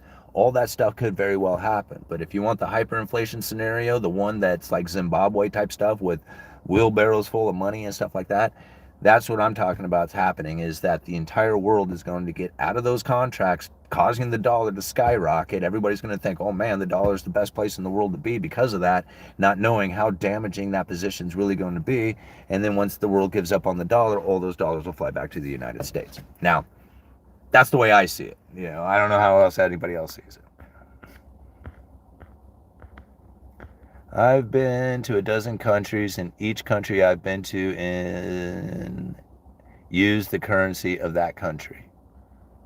I use the currency of those countries too, but I also found that if you traded dollars for their currency, they would give you a hell of a lot better rate than if you went to the desk and did it. Not saying that I would do in black market things, but I know that for a fact. I've done it. UE, humble beginnings maybe, but your takes and interviews crush. Well, thanks, man. I mean, it's obsession, right? It's obsession over money, economics, flow, everything, right? I mean, you can become an expert on anything you want. If you study it for 6 months and read every single day and just focus in on that all the time, you can become an expert on just about anything you want. Now, when it comes to things like economics, again, it's like theory. It's like everybody views it from a different fashion. I talked about it being out there on that river. It's like being in a boat. If you're on one of those big freighters operating one of those things, you are not going to operate that boat even remotely close to what you would operate like a 12-foot duck skiff like, right? I mean, it's not even the same game. Yeah, it's a boat on water, right? And you can say that, like we're all on a boat and we're all on water, right? But it's not the same operation that's taking place. You're not looking at the same dangers. You're not operating the same way. You're like, it's not even the same game anymore. It's like you're completely different realms. And that's a very much like economics. I mean, if you are 30 millionaires, 30, you got a portfolio with $30 million worth of real estate in it. I mean, like, that is not even the same game that somebody down at the lumber yard is playing. Like, working down at the lumber yard is not the same thing. You're not looking at the economy the same way. You're not behaving the same way. You're not doing the same thing with your money. Nothing is the same. It's like being on the freighter or being in the duck skiff. Totally different places. And that's really where understanding the economy for yourself is the most important. Like, you might understand the rising of interest rates being expensive for you to buy a car. Other people might look at the rising of interest rates and thinking, man, that's a return on capital investment, right? I mean, two different thoughts of the exact same thing happening. All right, no such thing as petrodollar. It is the Eurodollar system. Yeah, and following like Brent Johnson and Jeff Snyder, I got to send those guys some emails again. I asked them to come on the show. I didn't get a reply from either one of them. I like the title on Emel's channel. Good recommendations. All right. Agreed, Williams. I really want to meet him in person. Right on. Nailed it. Bitcoin take is on point. Oh, thank you. All right. When Bitcoin crashes and sets up on daily chart, I'm in heavy. All right. The dollar will be good and used only in America continent countries. I have a confession. I am Satoshi. All right. All-nighter, myself as well, seems like a very, very down-to-earth individual. All-nighter is cool. I've met him in person. We met in Houston. Was Lynette Zhang or Catherine Fitz who emphasized physical gold and silver in your hand removes counterparty risk? Well, I know Lynette Zhang's mantra is if you don't hold it, you don't own it. And that's for sure. Like, I mean, it's one of the things that got me into buying silver to begin with, is that I needed something that was going to be like separate. Like, I needed something that I buy because I knew I was going broke. Like, I mean, it was obvious to me that I was crashing, right? And I had some money that people had given to me for my kid. And I'm thinking, okay, if I don't put this somewhere, I'm going to end up spending it, like, spending it on a house payment or bills or something. So I had to figure out a place to put this money. And then my buddy was like, dude, silver, man, look into silver. And so that's what really got me into silver, was trying to find a place to put some money for my kid. Yeah. Did I get another super chat down there? Jake Northwest, thank you very much for the $2. If film of your videos from home, people will stay. If film of your videos from home, people will stay. I'm not sure. But thanks for the $2, Jake. I think Simon may be Vulcan. People need to pay their debts in dollars. It's going nowhere, right? That's what I say too, I mean, until like people stop taking out debts in dollars, then, there's always going to be a demand for dollars. Enjoy your interviews. Hope you get more lined up. Yeah, I have a few more lined up. I mean, you understand, it's like, these people are incredibly busy. Like, I mean, it's kind of funny because, like, I was thinking, I don't have any idea how much Peter Schiff's time is worth, but I know, like, for him to give up an hour of his time to talk to me was a lot. Like, it's a hell of a lot more than my time is worth, that's for sure. And for him to do that for me is like, that's incredible. Like, I mean, that's like him taking money away from his life, right? Even though he's probably got an ungodly amount, doesn't really care. It's still like, his time is very valuable. And so to be able to get that hour to speak with him, I mean, that was just an incredible opportunity for me. Not to mention, I've, like, for 20 years, I've been wanting to talk to Peter Schiff. So that was a really cool moment for me.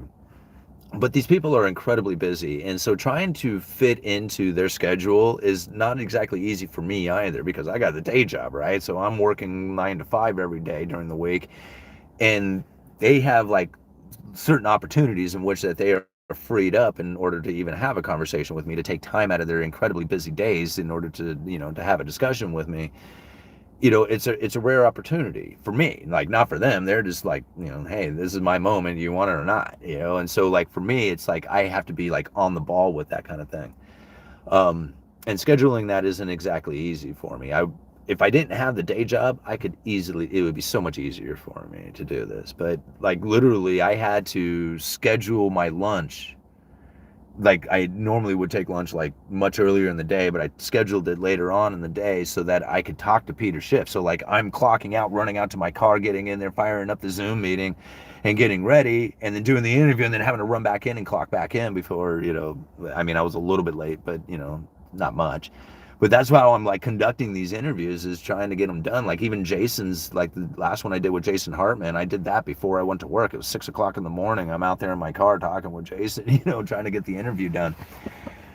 But that's how I have to do it. If I'm going to do it, that's how I have to get it done. So, you know, we'll get them done. We'll knock them out. We'll get everybody on the show at some point. All right, Peter Schiff, Brent Johnson, etc. are all right eventually, even though they have totally different views. Charts tell you when, who's right, and for how long. Well, yeah, that's kind of the idea, that a broken clock is right twice a day. I mean, sure, but again, it's economic theory and how you use that to conduct your life. I mean, if you listen to Peter Schiff, you would never buy Bitcoin, you'd be loaded up on gold. I don't have a problem with that. I think that's an excellent position to be in, totally loaded up on gold. If you listen to Brent Johnson, you're going to find that there's going to be a moment in there in which that you should probably be heavily into dollars, because the dollar milkshake theory says just exactly that there is going to be a spike in dollar demand, and that you're going to have a purchasing power in dollars unlike anybody has ever seen. Now, I'm not trying to speak for Brent Johnson, that's me speaking, but that's kind of like the dollar milkshake theory. It's much different from, oh, thanks, all-nighter. He just sent me a text. I just saw it pop up. The dice. All right. There you go, brother. I lost track of what I was saying. Anyway. But yeah, that's it. But eventually, you have to take that theory on to say, okay, who is right? Well, I mean, was Peter right or wrong when it comes to Bitcoin? I mean, he's wrong in a lot of sense that Bitcoin is higher than it was when he first said don't buy it, right? Like when I first started hearing him talk about it, he had made a little bit of money on Bitcoin and got out of the game saying, okay, it's a joke, I don't want anything to do with it. I mean, he said that back in the early days. If you had purchased when he had said that, you'd be doing much better in Bitcoin today than back then.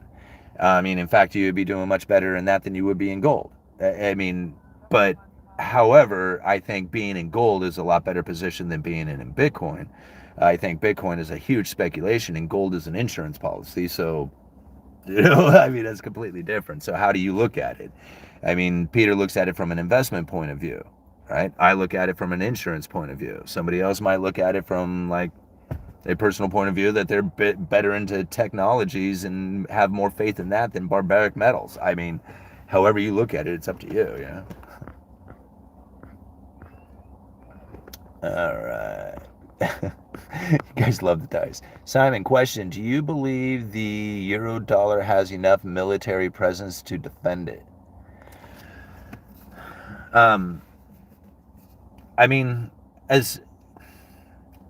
guess that would probably be a better question for Jeff Snyder on it. I think that the military presence that we have, that from the United States, and then the NATO nations and stuff like that, I think that's all in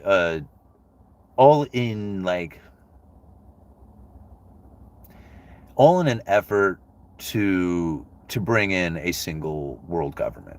Like, I think that's all part of it. And whether it's just strategies or whatever that's taken place to get there, I mean, I don't see like any other path other than that being the case. Like, that's how this ends, or not even ends. It's just the transition that we're going to. I wouldn't necessarily call it an end. I'm just thinking more of a transition, you know. And yeah, I guess military would have everything to do with that. But I think that's probably a better question for Jeff. And if I have him on the show, I'll certainly ask him that. When the military-industrial complex moves, petroleum goes up. Yeah. Well, I met a guy the other day who, former military contractor, and he was all gung ho about getting into defense stocks and all that kind of stuff. Like he was like very adamant about it. Like no other position, that's the position that he is taking, and you know, like I mean I'm not. I don't go into that, but that's the way he felt, and he was like I wish I could like remember some of the things that he was kind of talking about, but he was just very like adamant about like the things that are taking place. It's going to progress, get very get much worse, and how it's just going to end up into like a full-on escalation, and how military stocks are just going to do, or defense stocks are going to do quite well. Uh, how bad the euro dollar has only confidence from counterparty to counterparty. Yeah, that's kind of what I thought too. I didn't know if there would really be a military backing to it, so that's why I would really like to get like Jeff's answer on that. Great live stream. Thanks for the recommendation on email. Oh, you already, Emil. I'm going to check out his channel. Powerball. What about Powerball? Properly, if they focus on cybersecurity, our government needs a serious update towards digitization. Yeah, I kind of agree with that. The war could escalate into a direct confrontation. There's a time for gold and a time for Bitcoin, a time for oil and a time for tech stocks, a time for consumer staples. It's just knowing when. Near-term forward spread has inverted. Powell said in March 2022 that it has 100% predictive power of recession. All right. Thoughts on the real estate market? Oh, God. I don't know. I keep getting hell for the real estate market, so I keep getting hell for the real estate market and everything that I talk about it, because every time I seem to open my mouth about it, people say you only say that because you bought a house. So, anyway, all right. So, what I see happening inside of the real estate market is that we are going to continue to see the impact of the elevated interest rates having a slowdown in the consumers of homes out there, the people who are looking to buy. Now, with that being said, there is a lot of people who are looking to buy a cheap house. And so when I think about how many people out there are looking to buy a cheap house, it doesn't really give a whole lot of room for cheap houses to exist when you have so many people out there.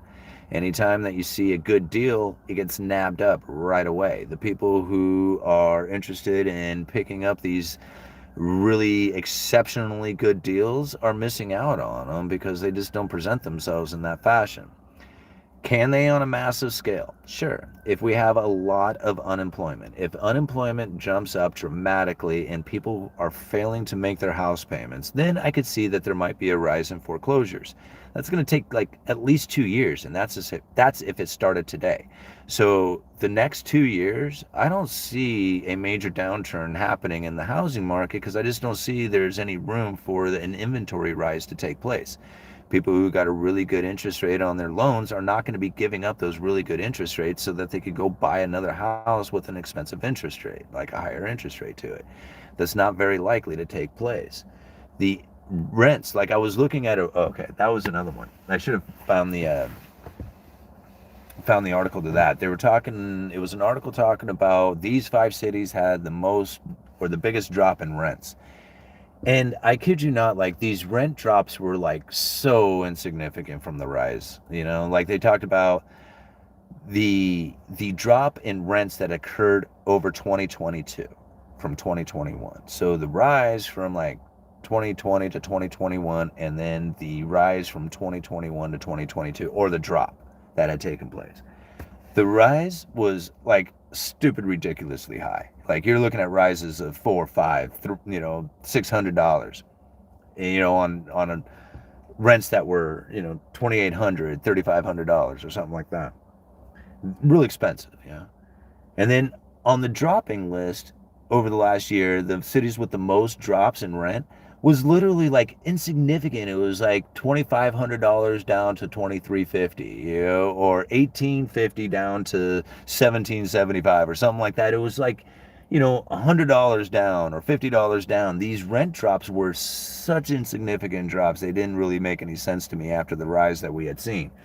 But it is starting to occur. So if you see rents come down significantly, then maybe you might find where the investment, like the speculation investment kind of idea, or the institutional investment going into rental, would slow down. But right now, if you have rents as high as it is, that's where the return on capital investment is, right? I mean, people are looking for a return on capital investment.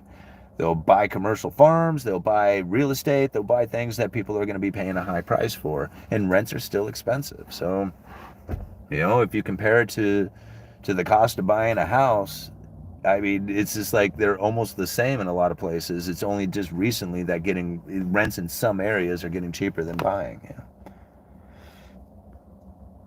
All right.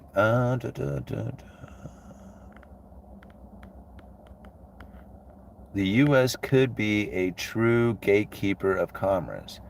I think housing is going to depend on how much equity people took out. I'm so about liquidity. High-end homes are hurting, not so much the bread and butters. Buy me a house. Buy me a house.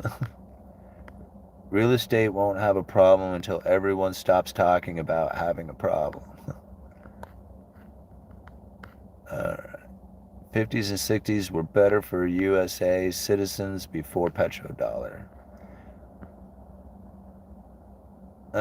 Essential trades like locksmith, refrigeration, appliance repair, better move during economic uncertainty than carpentry.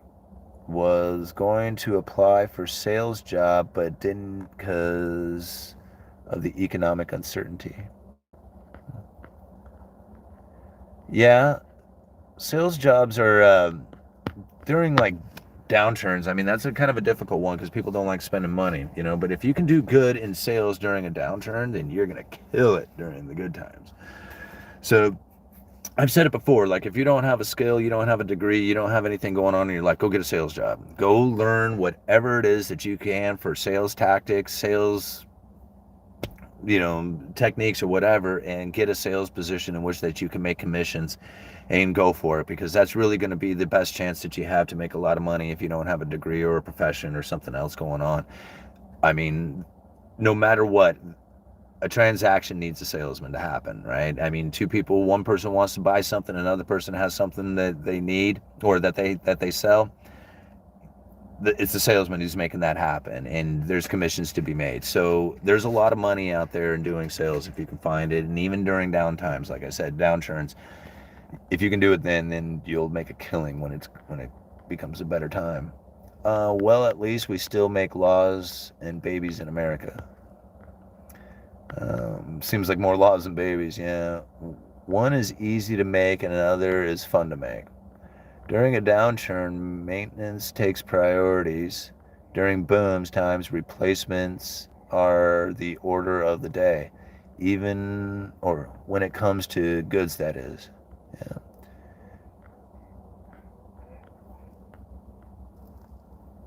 Alrighty. How long have I been out here? Man, 2 hours already, man. You guys are so awesome hanging out. How much power do I got on my phone? 33%. Cool. Think about how you said less hours are being worked. The tight labor market is only because people have to work 2 or 3 days to make ends meet. They don't break the job count down by each individual. People have to work 2 or 3 jobs to make ends.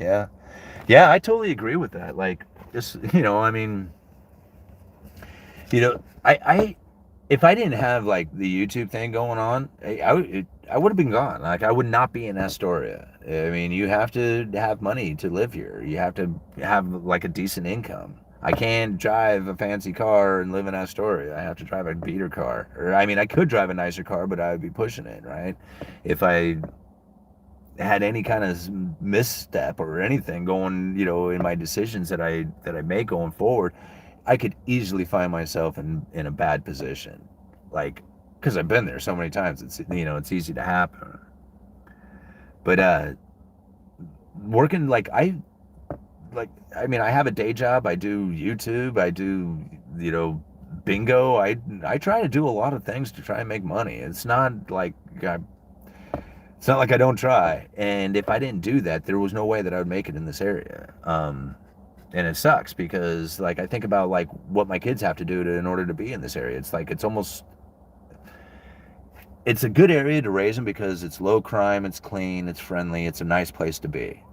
But it's not a good place for kids to like try and make it. Like, 18 years old, trying to find a job and make it here, an apartment and all that other stuff, it's not going to be an easy thing for them to do. And so it's not really fair, right? In that sense. Um, you know,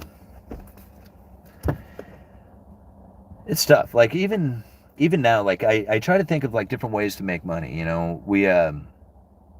Like I don't really necessarily like the idea of doing sponsorships on the channel, but what do you do? Like, that's like if the money's out there that needs to be made, you got to make it. And as much as like I would just love to just put out videos and have the ad revenue just cover everything that I need, YouTube turns it off. Like, there's times where it's just like, I'm sorry, man, you're just not going to get paid, and that's unfortunate. But I mean, it's not like it's like I said before, it's not like I'm reliant on any of this stuff. I can easily put my life back to the way it was, not spend any money on any kind of extras out there, and just pay my bills and live meagerly like I had in the past. I mean, that's something that I feel very comfortable doing. In fact, it's not doing that is uncomfortable, right? It's trying to say no, it's okay to go buy a new car, right? Like I can't bring myself to do that. It's almost like a mental issue that I have, like a mental blocking issue or post-traumatic stress from like, having lost the house and being broke for most of my life and stuff. It's like I almost fear like getting into luxuries, knowing that that's the reason that most people end up failing, is because that's what they have done. So, anyway, we try to make it here, right? Hey, thanks for the super chat. Panda 499. What silver do you buy? Who do you trust? I buy generic rounds and Silver Eagles, and now I know a lot of people probably wouldn't agree with the Silver Eagles or maybe even the generics, but that's what I do.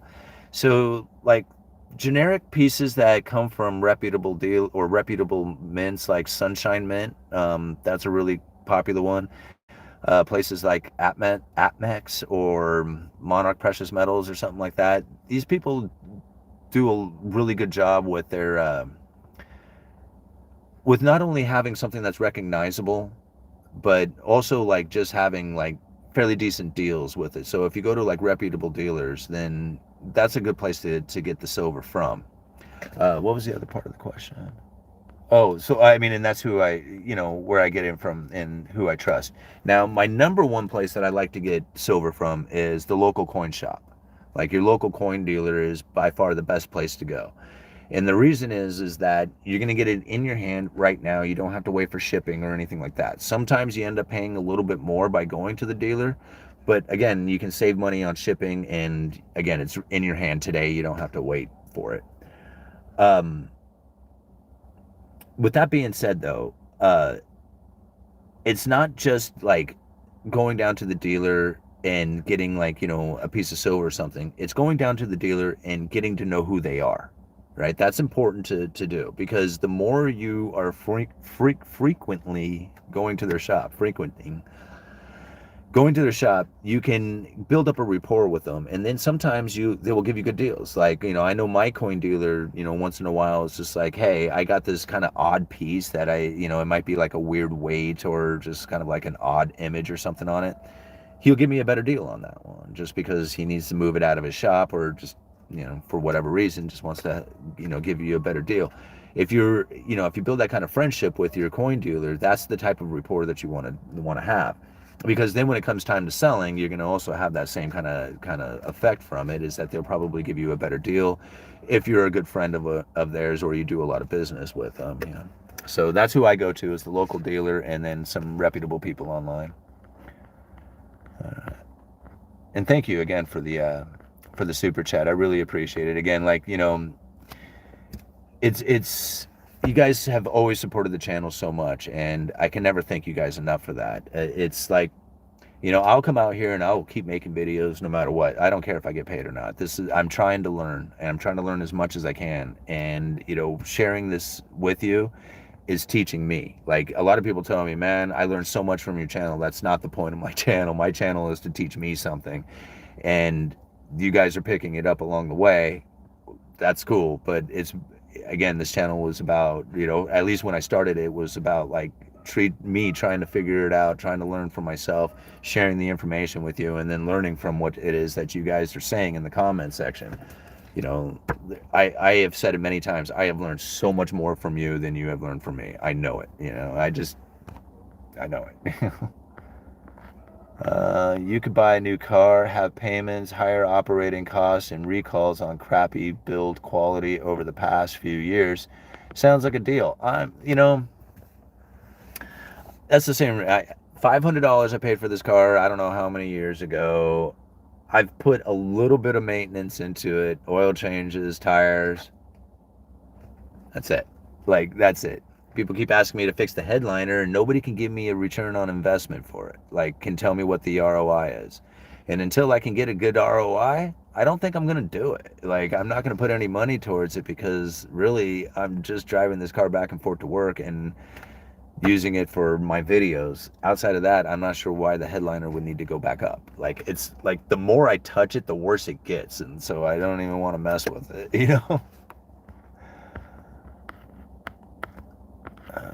Hey, thank you, Eston. I'm sorry. 28. Thank you for the $10. Move close to rich gated community. They don't feel the downturn and will keep their worker bees going.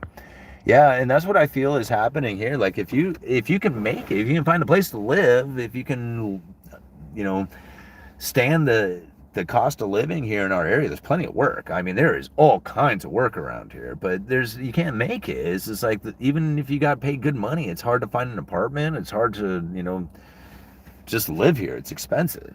It's like, I didn't realize how bad it was, right? Until I went to go buy the house. Like, that's when I realized, man, this place is expensive as hell. Like, it's very affluent now. And, really, I think it has a lot to do with the retirement community that's really starting to fill this area. I mean, we got a hospital district that is just booming like you wouldn't believe. And I could just see this whole Pacific Northwest region just becoming like very populated with retirement, retired folks. All right. People are so impatient, they think that things don't happen in a few months. It's not going to happen. These things move slow, like a big ship going full speed and all of a sudden wanting to turn around. UE, what sales job do you believe would be durable during economic downturns? Just got a job in carpentry. I'm 34 and think sales is a better move after hearing what you're saying. Man, that's a tough one, because I don't know. Like, I mean, as far as like being in a sales position of something that's going to do really well during downturns, I mean, I don't know, man. Like, alcohol sales, I mean, that would do really well. I mean, that's why I invested in Altria, and basically that's why I put money towards that, is because it's Marlboro cigarettes and Anheuser-Busch. I mean, those two things always, like, I mean, addiction is a very difficult thing to try and overcome, and people will find whatever, they will dig through the worst, nastiest, grossest part of their floorboards to come up with quarters to buy a pack of cigarettes. I mean, I've seen it happen. So, I mean, they will find a way to buy that stuff. That's me personally. That's the things that I look at. What you really need to look at is things that you know. Like, if you really believe in the product, then you can sell it. I mean, that's really the most important part, is that you have to really have a lot of belief in the product. Like, I like selling, like I've said it before, I like selling composite decking. Like, I am really good at selling composite decking. And when I sell it, it's not so much that, because the product really has all the features that sell itself. You just need to tell the customer what those features are, and then they can distinguish what it is that they're best needing for themselves. But it's the way that you say it with confidence. Like, the moment that you lose confidence in the product, like, you're like, I don't know if it would hold up in that kind of environment. Like, if you say something like that, boom, it's over, the game's done, right? So if they have a question that maybe has a concern about, like, whether or not the product is going to hold up, it's the salesperson's job. This is just an example. It's the salesperson's job to recognize that you may lose the customer if you give them the wrong answer. And so it's at that point that you have to, like, almost divert it. It's just like, hey, I'm going to look for the answer that you need because I don't really know, right? But we're going to find out whether or not this product is going to hold up in that particular environment. But if it, and I'm sure you don't have to add anything else to it. You can just find that information. You can just say, hey, we're going to get that information for you. Let's move on and talk about something else with the product. And then you can alleviate that part of it. Find out whether or not that information is going to be needed for the customer's actual, needs or not. Those are part of the things, like, understanding your product, and then also understanding how it is that you can get the information to your customer without deterring them away from that product is important. Because I've seen a lot of people will be like, say something like, because they just don't understand the product themselves. They'll say, I don't know if you should use it if we don't know, and then that's it. It's just like the game is over. You lost the sale. So that's just some of the examples of it. But believing in your product, knowing it well, that's really what it takes. And then, having commission sales to it, that's important too, so that you can make an unlimited amount of money, from the amount of sales that you do. All right. Tobacco, alcohol, and defense systems are a safe bet when a recession or depression is coming. Yeah. Service sector isn't where you want to be. Yeah, I totally agree. Gold makes my eyes smile. You'll get great deals in tobacco, alcohol, etc. Money's rotating into tech for now. Let those consumer staples get killed, then buy them when the moment shifts on the daily chart. Repairs are going to be good sector, as people won't be buying new stuff if they can't fix the old. If they can fix the old. Alcohol prices will skyrocket in a depression. What do you think of war nickels? Oh, I love war nickels. Yeah, 42, 43, and 40. I'm sorry, 42, 43, 44, and 45. Nickels. They're called war nickels. They have 35% silver in them, and they are cool as can be. Every once in a while, I'll find one in the change, but very rare. The easiest way to identify a war nickel is if you look at the back of the coin above the Monticello, the building on the back. There is a large mint mark. I mean, it's like obvious. It's a very, like, you can see it from, like, you don't have to like look for it or anything. It's just obvious right there. So if you happen to have, a 42 nickel, or 43, 44, 45, take a look at the mint mark on it. And if you see that big mint mark above the building, you got a silver nickel, and that's way cool. So yeah, I have quite a few of them. I don't know, 20, 30 of them or something like that I've collected over the years. 1980 crash. My dad opened his U.S. appliance store. People fixed what broke and could only afford used. People are upside down on cars repos, and cars repos are Uber, Lyft are expensive. Electric bikes are cheap. Of course, I'm in Florida, so year-round transportation. I wish you guys could really see what I'm talking about. Money just moves. You have to move with it. People today are more frugal because they're financially hurting due to the high increased prices of food and shelter. Do war nickels have any different ping to them? I don't know. I'm sure they do. They must have a different sound, with the amount of silver inside of them. But yeah, I never really tried to listen for them, like shake them around or anything. All right. Munis are the way to go. Municipal bonds. All right. Trudeau BTC took a real good churn in the last 2 weeks.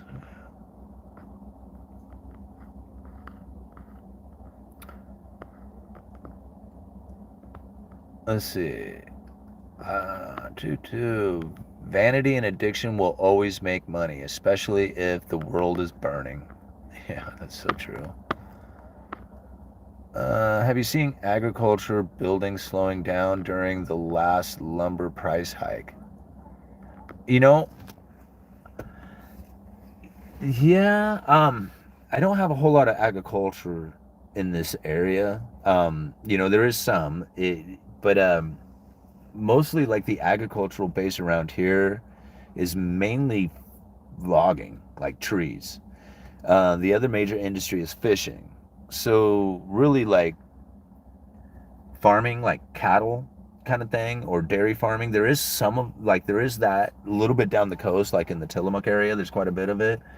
Um, but it's not as prevalent as in like a lot of other areas, especially like Eastern Oregon. They're very big into that kind of, ranching and stuff like that. All right. Metal recycling goes up during a crash. Strip wire for cash.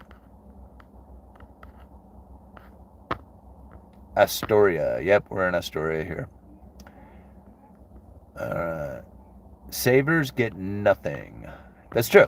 Savers get nothing for holding on to their money except for the buying opportunity when it presents himself. So, yeah, that's true. Savers get nothing for it except for the possibility of, a better purchase in the future.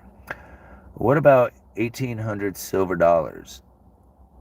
Yeah, I have some silver dollars from back in the 1800s. In fact, I think I even have one on me that my tinfoil hat gave me a while back. He stopped in at the bingo game that I call and gave me this piece.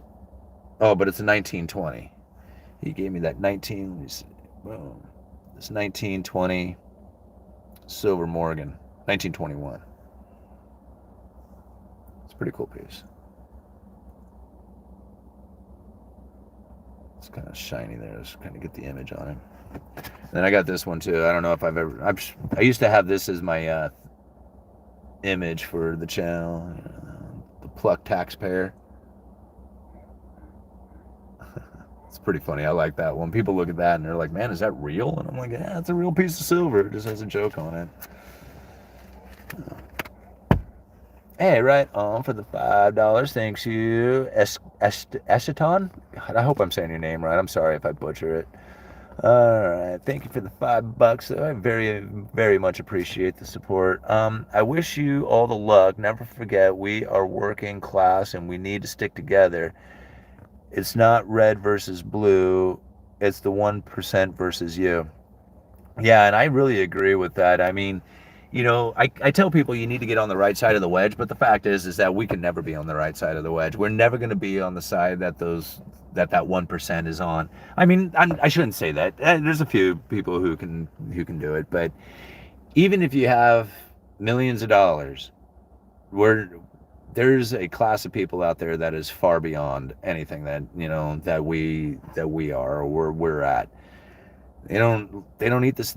They don't eat the same food. They don't live in the same places. They don't have the same friends. They don't talk to the same people. They're a completely elite, separated people, all their own. It's like their whole other world for them. And we're useless in the sense. I mean, we're not looked at as like an individual. We're looked at as the inhabitants. Like, that's all we are. There's property owners and there's inhabitants, right? And I'm not talking the property owners like somebody who owns a house, even outright.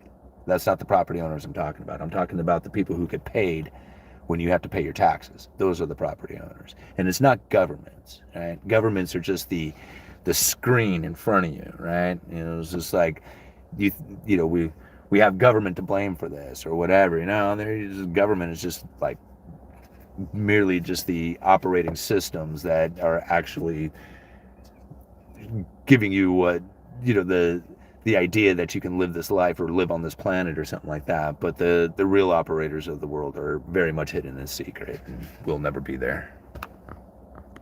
And so, yes, we have to stick together on this, because we don't have anybody else, you know. If you bought GLD, the gold stock, the ETF, in October and sold it now, it went from 16 to 19. Not a bad way to make money with gold. Yeah, but that's not really making it with gold. That's just making it with the gold move, right? I mean, making money with gold itself is the physical item. So what you bought was paper. You know, you made money with paper. That's cool. I mean, I don't have a problem with that. That's because the people won't go to war. Right of the conqueror. Echelon 28. True. 1% is probably even less than 1%. We are changing what money is, and they will be left holding the bag. Yeah, I don't know. I'd be very surprised to find them losing that kind of control. It's modern day slavery, and they figured it out. We are enslaved to that system. And even if you're out of debt, even if you're the capitalist who makes money off of your investments, you're still stuck in their system. You're still a slave to them. And although you get to live independently, it's still part of their system, right? And they benefit from your efforts. Morgan, I paid today's price for circulated 1921 Morgan, $25.40. All right. Well, guys, thank you so much for hanging out here. I'm not sure how much longer. I guess I got a little bit more power left on my battery here. But I appreciate everybody coming out and hanging out with me this afternoon. I really appreciate the $57 in super chats, all these thumbs up. I got 270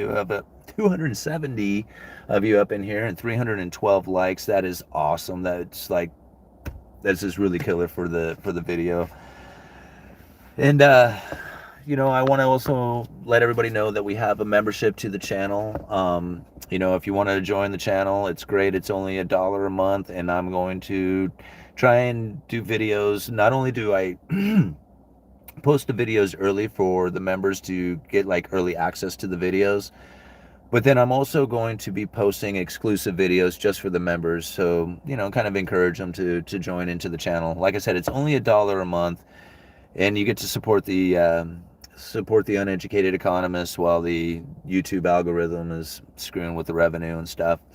I have some ideas that I want to try and bring some more quality content for the members, whether we do like maybe member-only live streams or, you know, something like that, just to try and encourage it for the membership. But I'm always going to be bringing out videos daily for the YouTube content.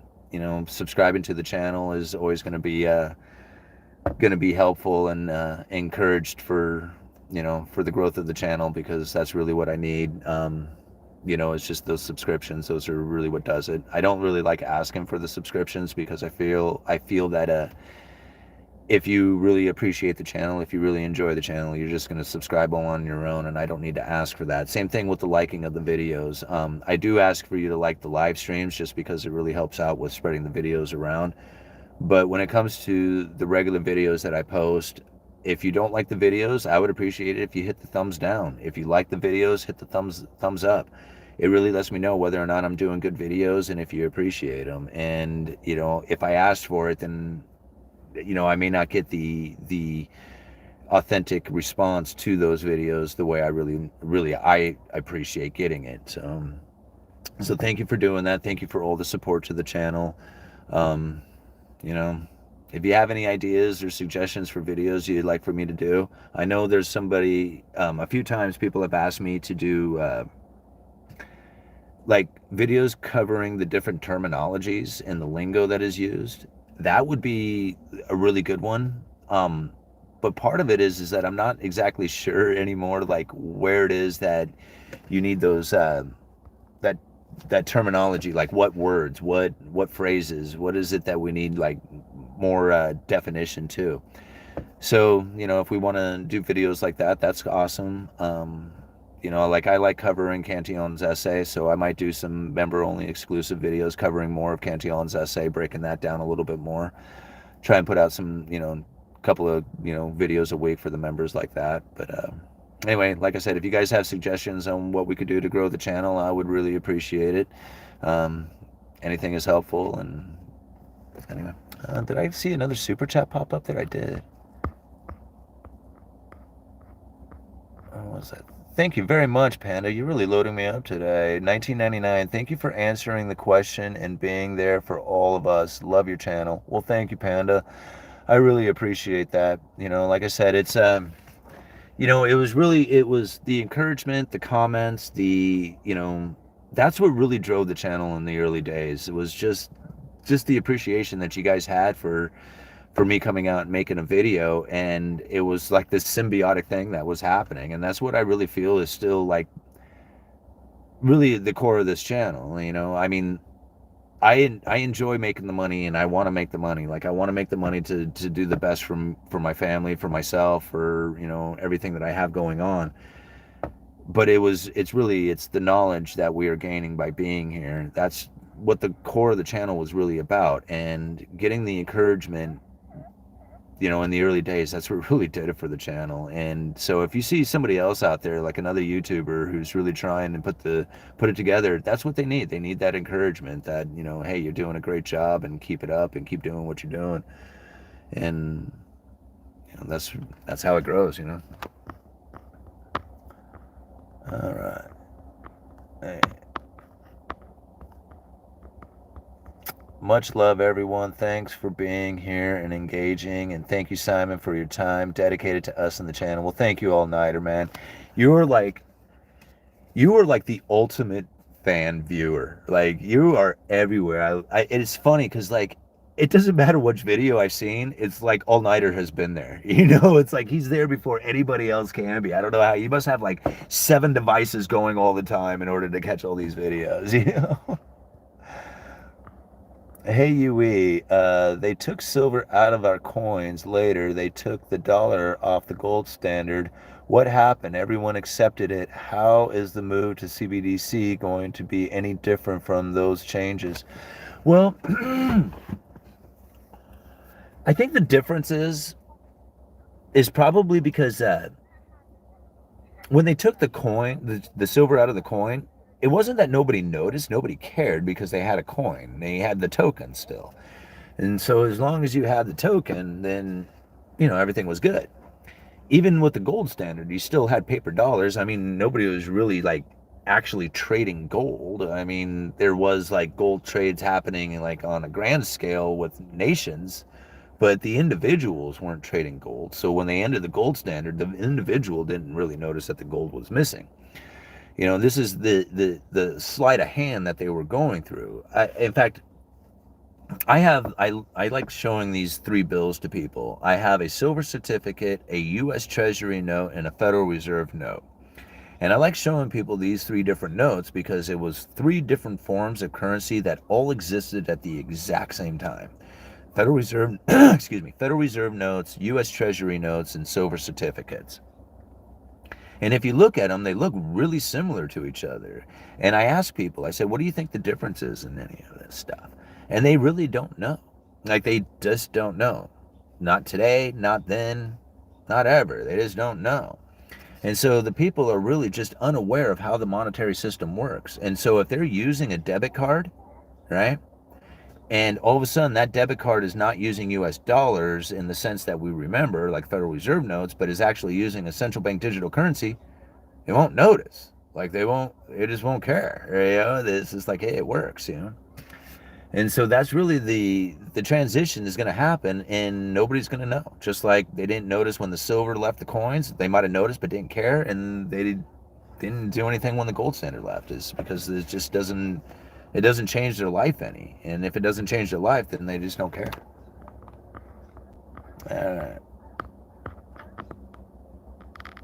Hey, thank you so much, Zipper33, for joining the membership. You got in on the early bird. That's really cool of you, man. Thank you so much for joining that membership. I would love to get that membership up to something that made the YouTube algorithm or the YouTube revenue just kind of pointless. I wouldn't even care about it.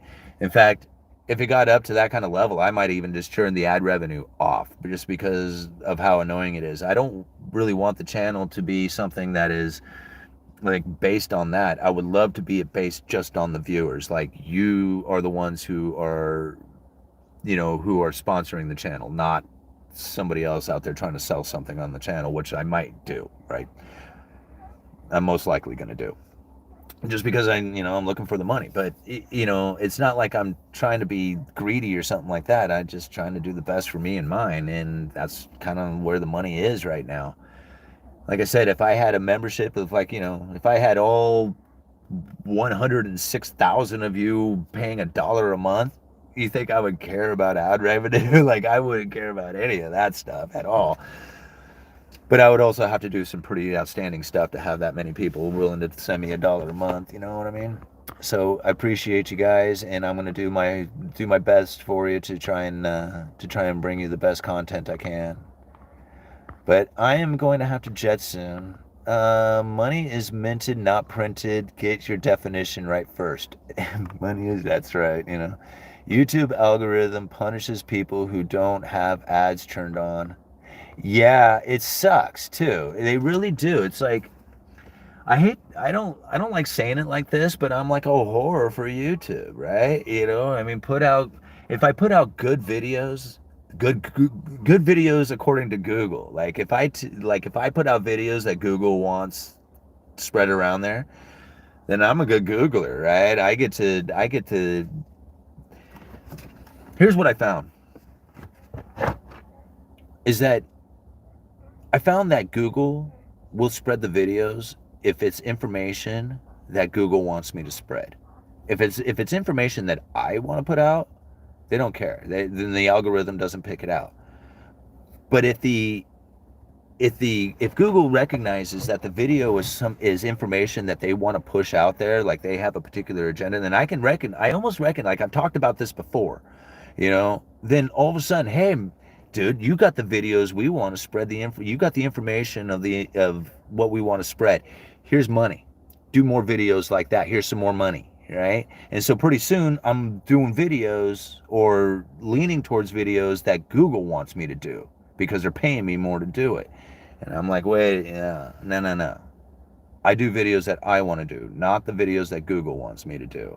And so I wonder sometimes out there when I see people who have all these clickbaity titles and thumbnails and content and stuff like that, if they're really good Googlers. Sometimes I wonder that. Thanks again for the membership from Melissa. Thank you so much, Melissa. I appreciate this. I mean, you guys know it, right? I mean, like I said, if I could have a channel in which that I didn't have to rely on the revenue, but just rely on you guys and putting out good content, and that was the way this worked, that would make me so happy. Like, that would make me far happier than the way that it's going down right now. Because then I could just stick to my good content and make sure that I'm putting out good content for you. Because if I don't do that, then I wouldn't get the membership. So it would actually do better for me, and it would do better for the channel. Yeah. All right. Be mindful of the algo. Good point, Yui. The algo pushes what Google wants you to see. Yes, and that's I know it because I've recognized it. I've seen it happen. I've seen other people do it. And I mean, knowing it, I could go out there and just start making clickbaity stuff, but that's not me. It's not what I want to do. Google is BS. Yeah, absolutely it is. Speaking of good content, yeah.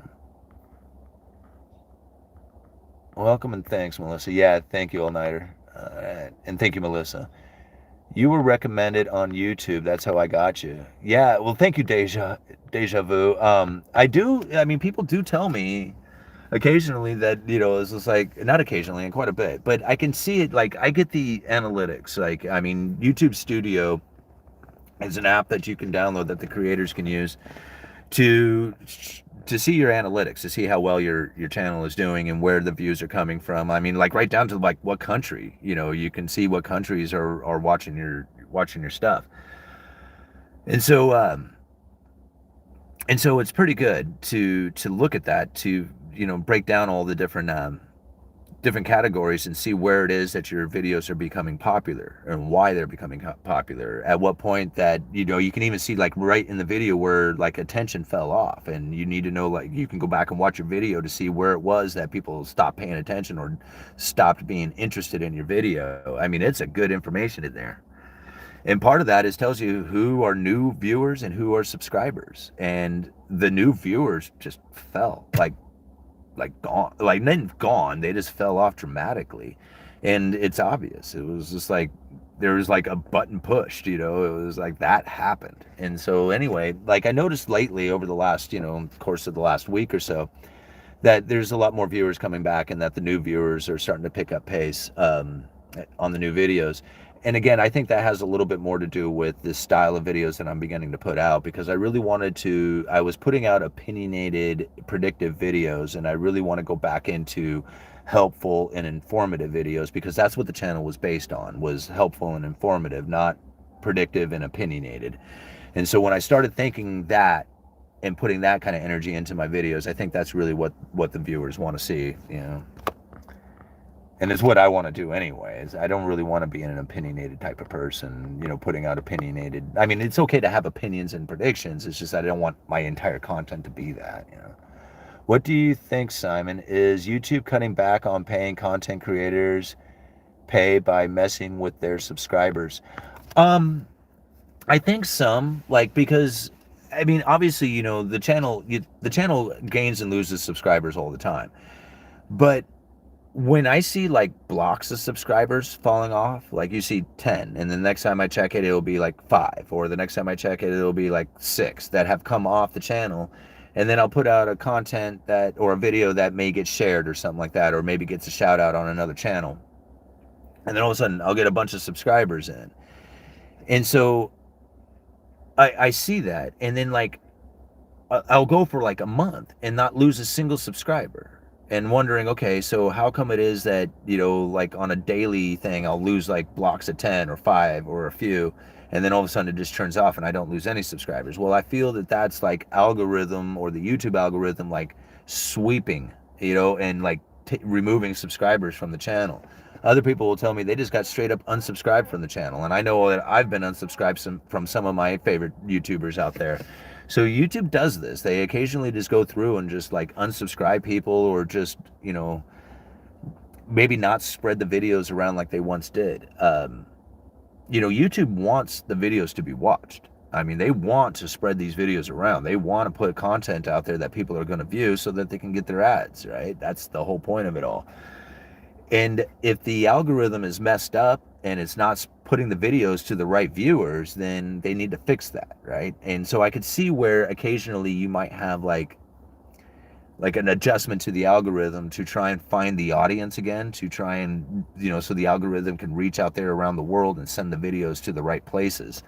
And maybe it could be that there's a time in there in which that the algorithm needs to figure out what the audience is in order to spread the videos around again. It could be going through something very similar to that. I don't know.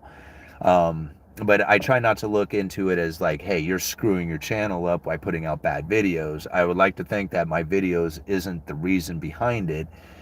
But even if it is, being the case, I can reflect back into what it is that I felt that was beneficial to this channel, and it's a good thing, right? I mean, if I look back into this channel and say, hey, what's the best that this channel could be, and it was when you were helpful and informative, not being predictive and opinionated, and it took a cut in the algorithm for me to realize that, then hey, that's a great thing. And then good, I'm happy with that. So, man, I am babbling today. Hey, thank you very much, Scarlet TM 53 for joining in on the membership. Very cool of you. Thank you so much. I'm very happy with you guys joining in on this membership thing. It's really cool.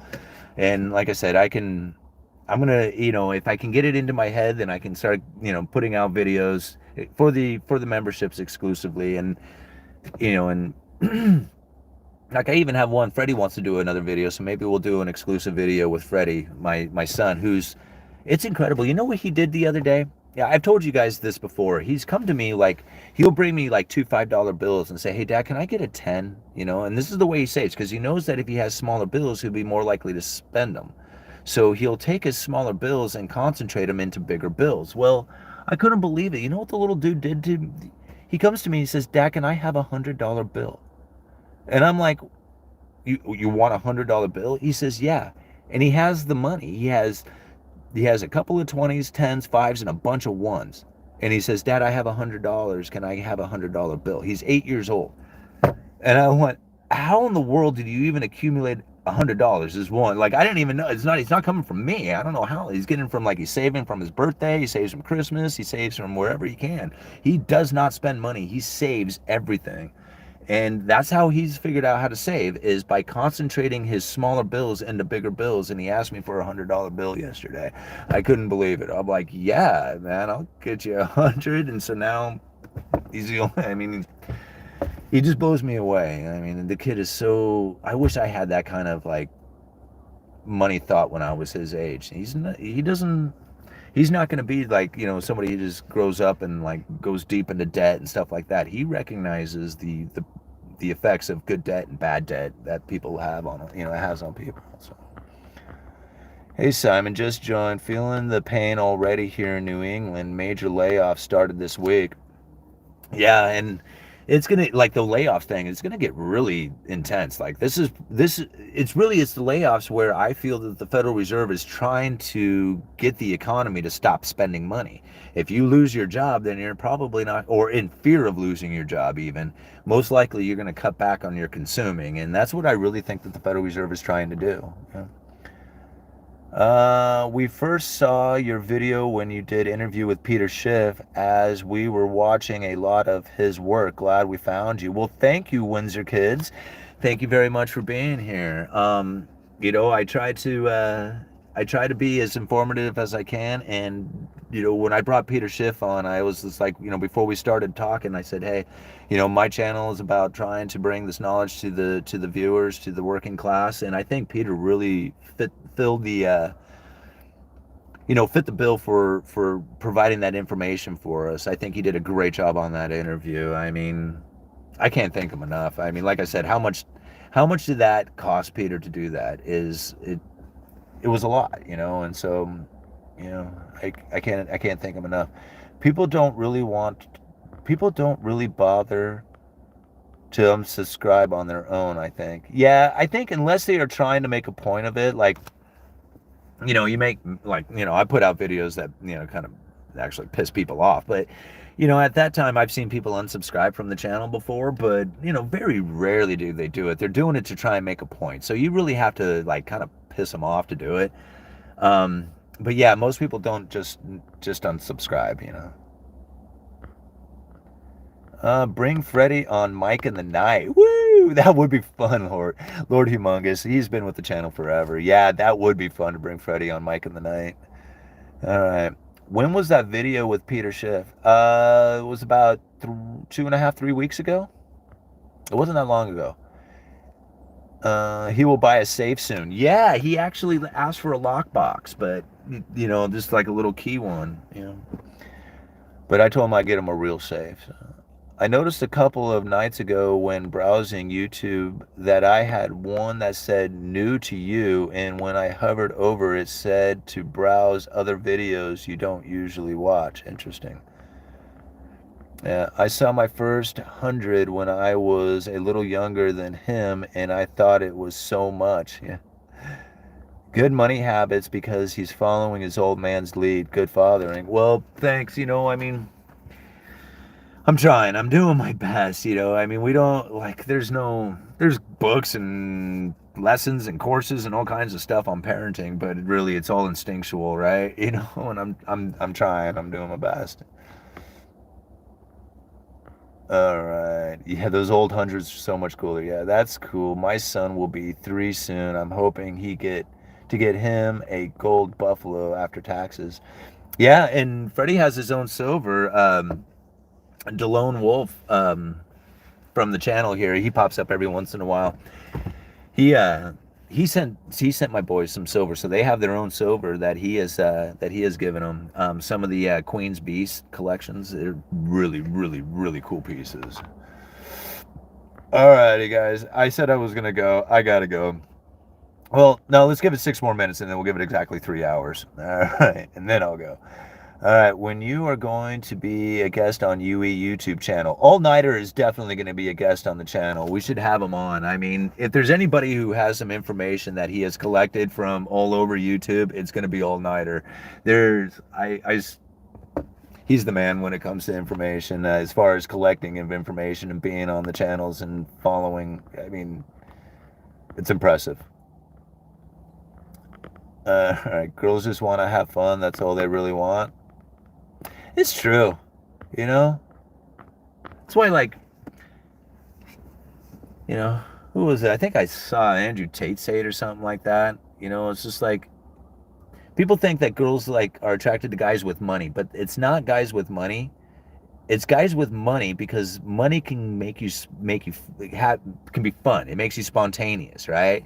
And that's what girls really like, is guys who are fun and spontaneous. And, you know, that's why funny guys don't need to be rich, right? It's because they're fun and they don't, and it's free. You can just be funny, and then, you know, girls will be attracted to that. It's funny. Girls, yeah, they just want to have fun. It's true. Do a collaboration with Johnny Bravo. That'd be fun.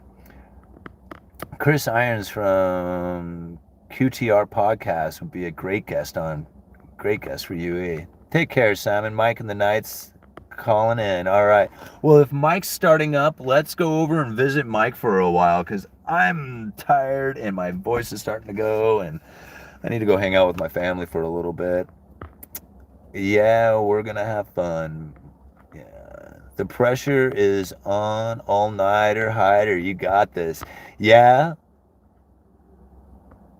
Yeah, it's going to be a total blast. Thoughts on Andrew Tate? Yeah, you know, I got to find out, like, I'm not, you know, I wish I had a chance to actually talk to Andrew Tate. I talked to his man, Justin Wallace. I hung out with him for a little bit over at the Rebel Capitalist. He's a pretty cool guy. Thoughts on Andrew Tate? I think he's got a great, okay, I don't want to call it an act, you know, because that's like, I don't think it's an act, right? But it's or a character. I mean, I think that's truly him. I think he's being authentic and all that. But it's a great show that is put on, right? The over the topness, right?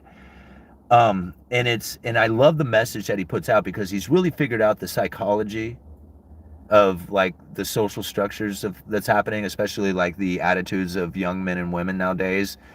You know, he's really figured that whole psychology thing out. And so I like the message that he kind of puts out there, as far as, like, people have really lost the idea of traditional relationship kind of things, and have fallen into, like, you know, this idea of, like,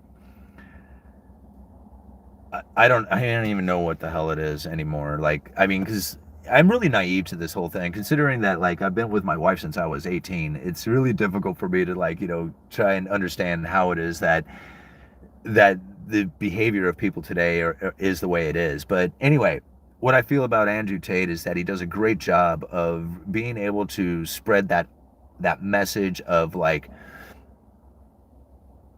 of what it was of a traditional life, and how that has been, you know, kind of transitioned into the experiences that we have today going on. When men don't understand that when they graduated high school and they went off into the world, that they have very little value, and that when a young lady graduates high school, or whatever, at 18 years, I say high school, at 18 years old, men have absolutely no value, have to prove themselves in the world. Women have an incredible amount of value, right, to all the men out there, because men are attracted to youth and femininity and purity and beauty and all the other like awesome things, all the awesome traits that a young woman has, right? That's what men are attracted to. And so, like, there's an incredible amount of value there. But at 18, a man has almost no value, like none. You have to prove yourself to be worthy of work. You have to prove yourself to, in every fashion of life, you have to be proving of yourself. And it's a life of constant rejection of everything. You know, you're rejected in career, rejected in relationships, rejected in all kinds of ways, right? And so as you grow up, you know, essentially, and become a man, you're hit with all kinds of like hardcore things that happen within your life, all these disappointments and traumas and all, you know, these events and physical labors that beat you up and things.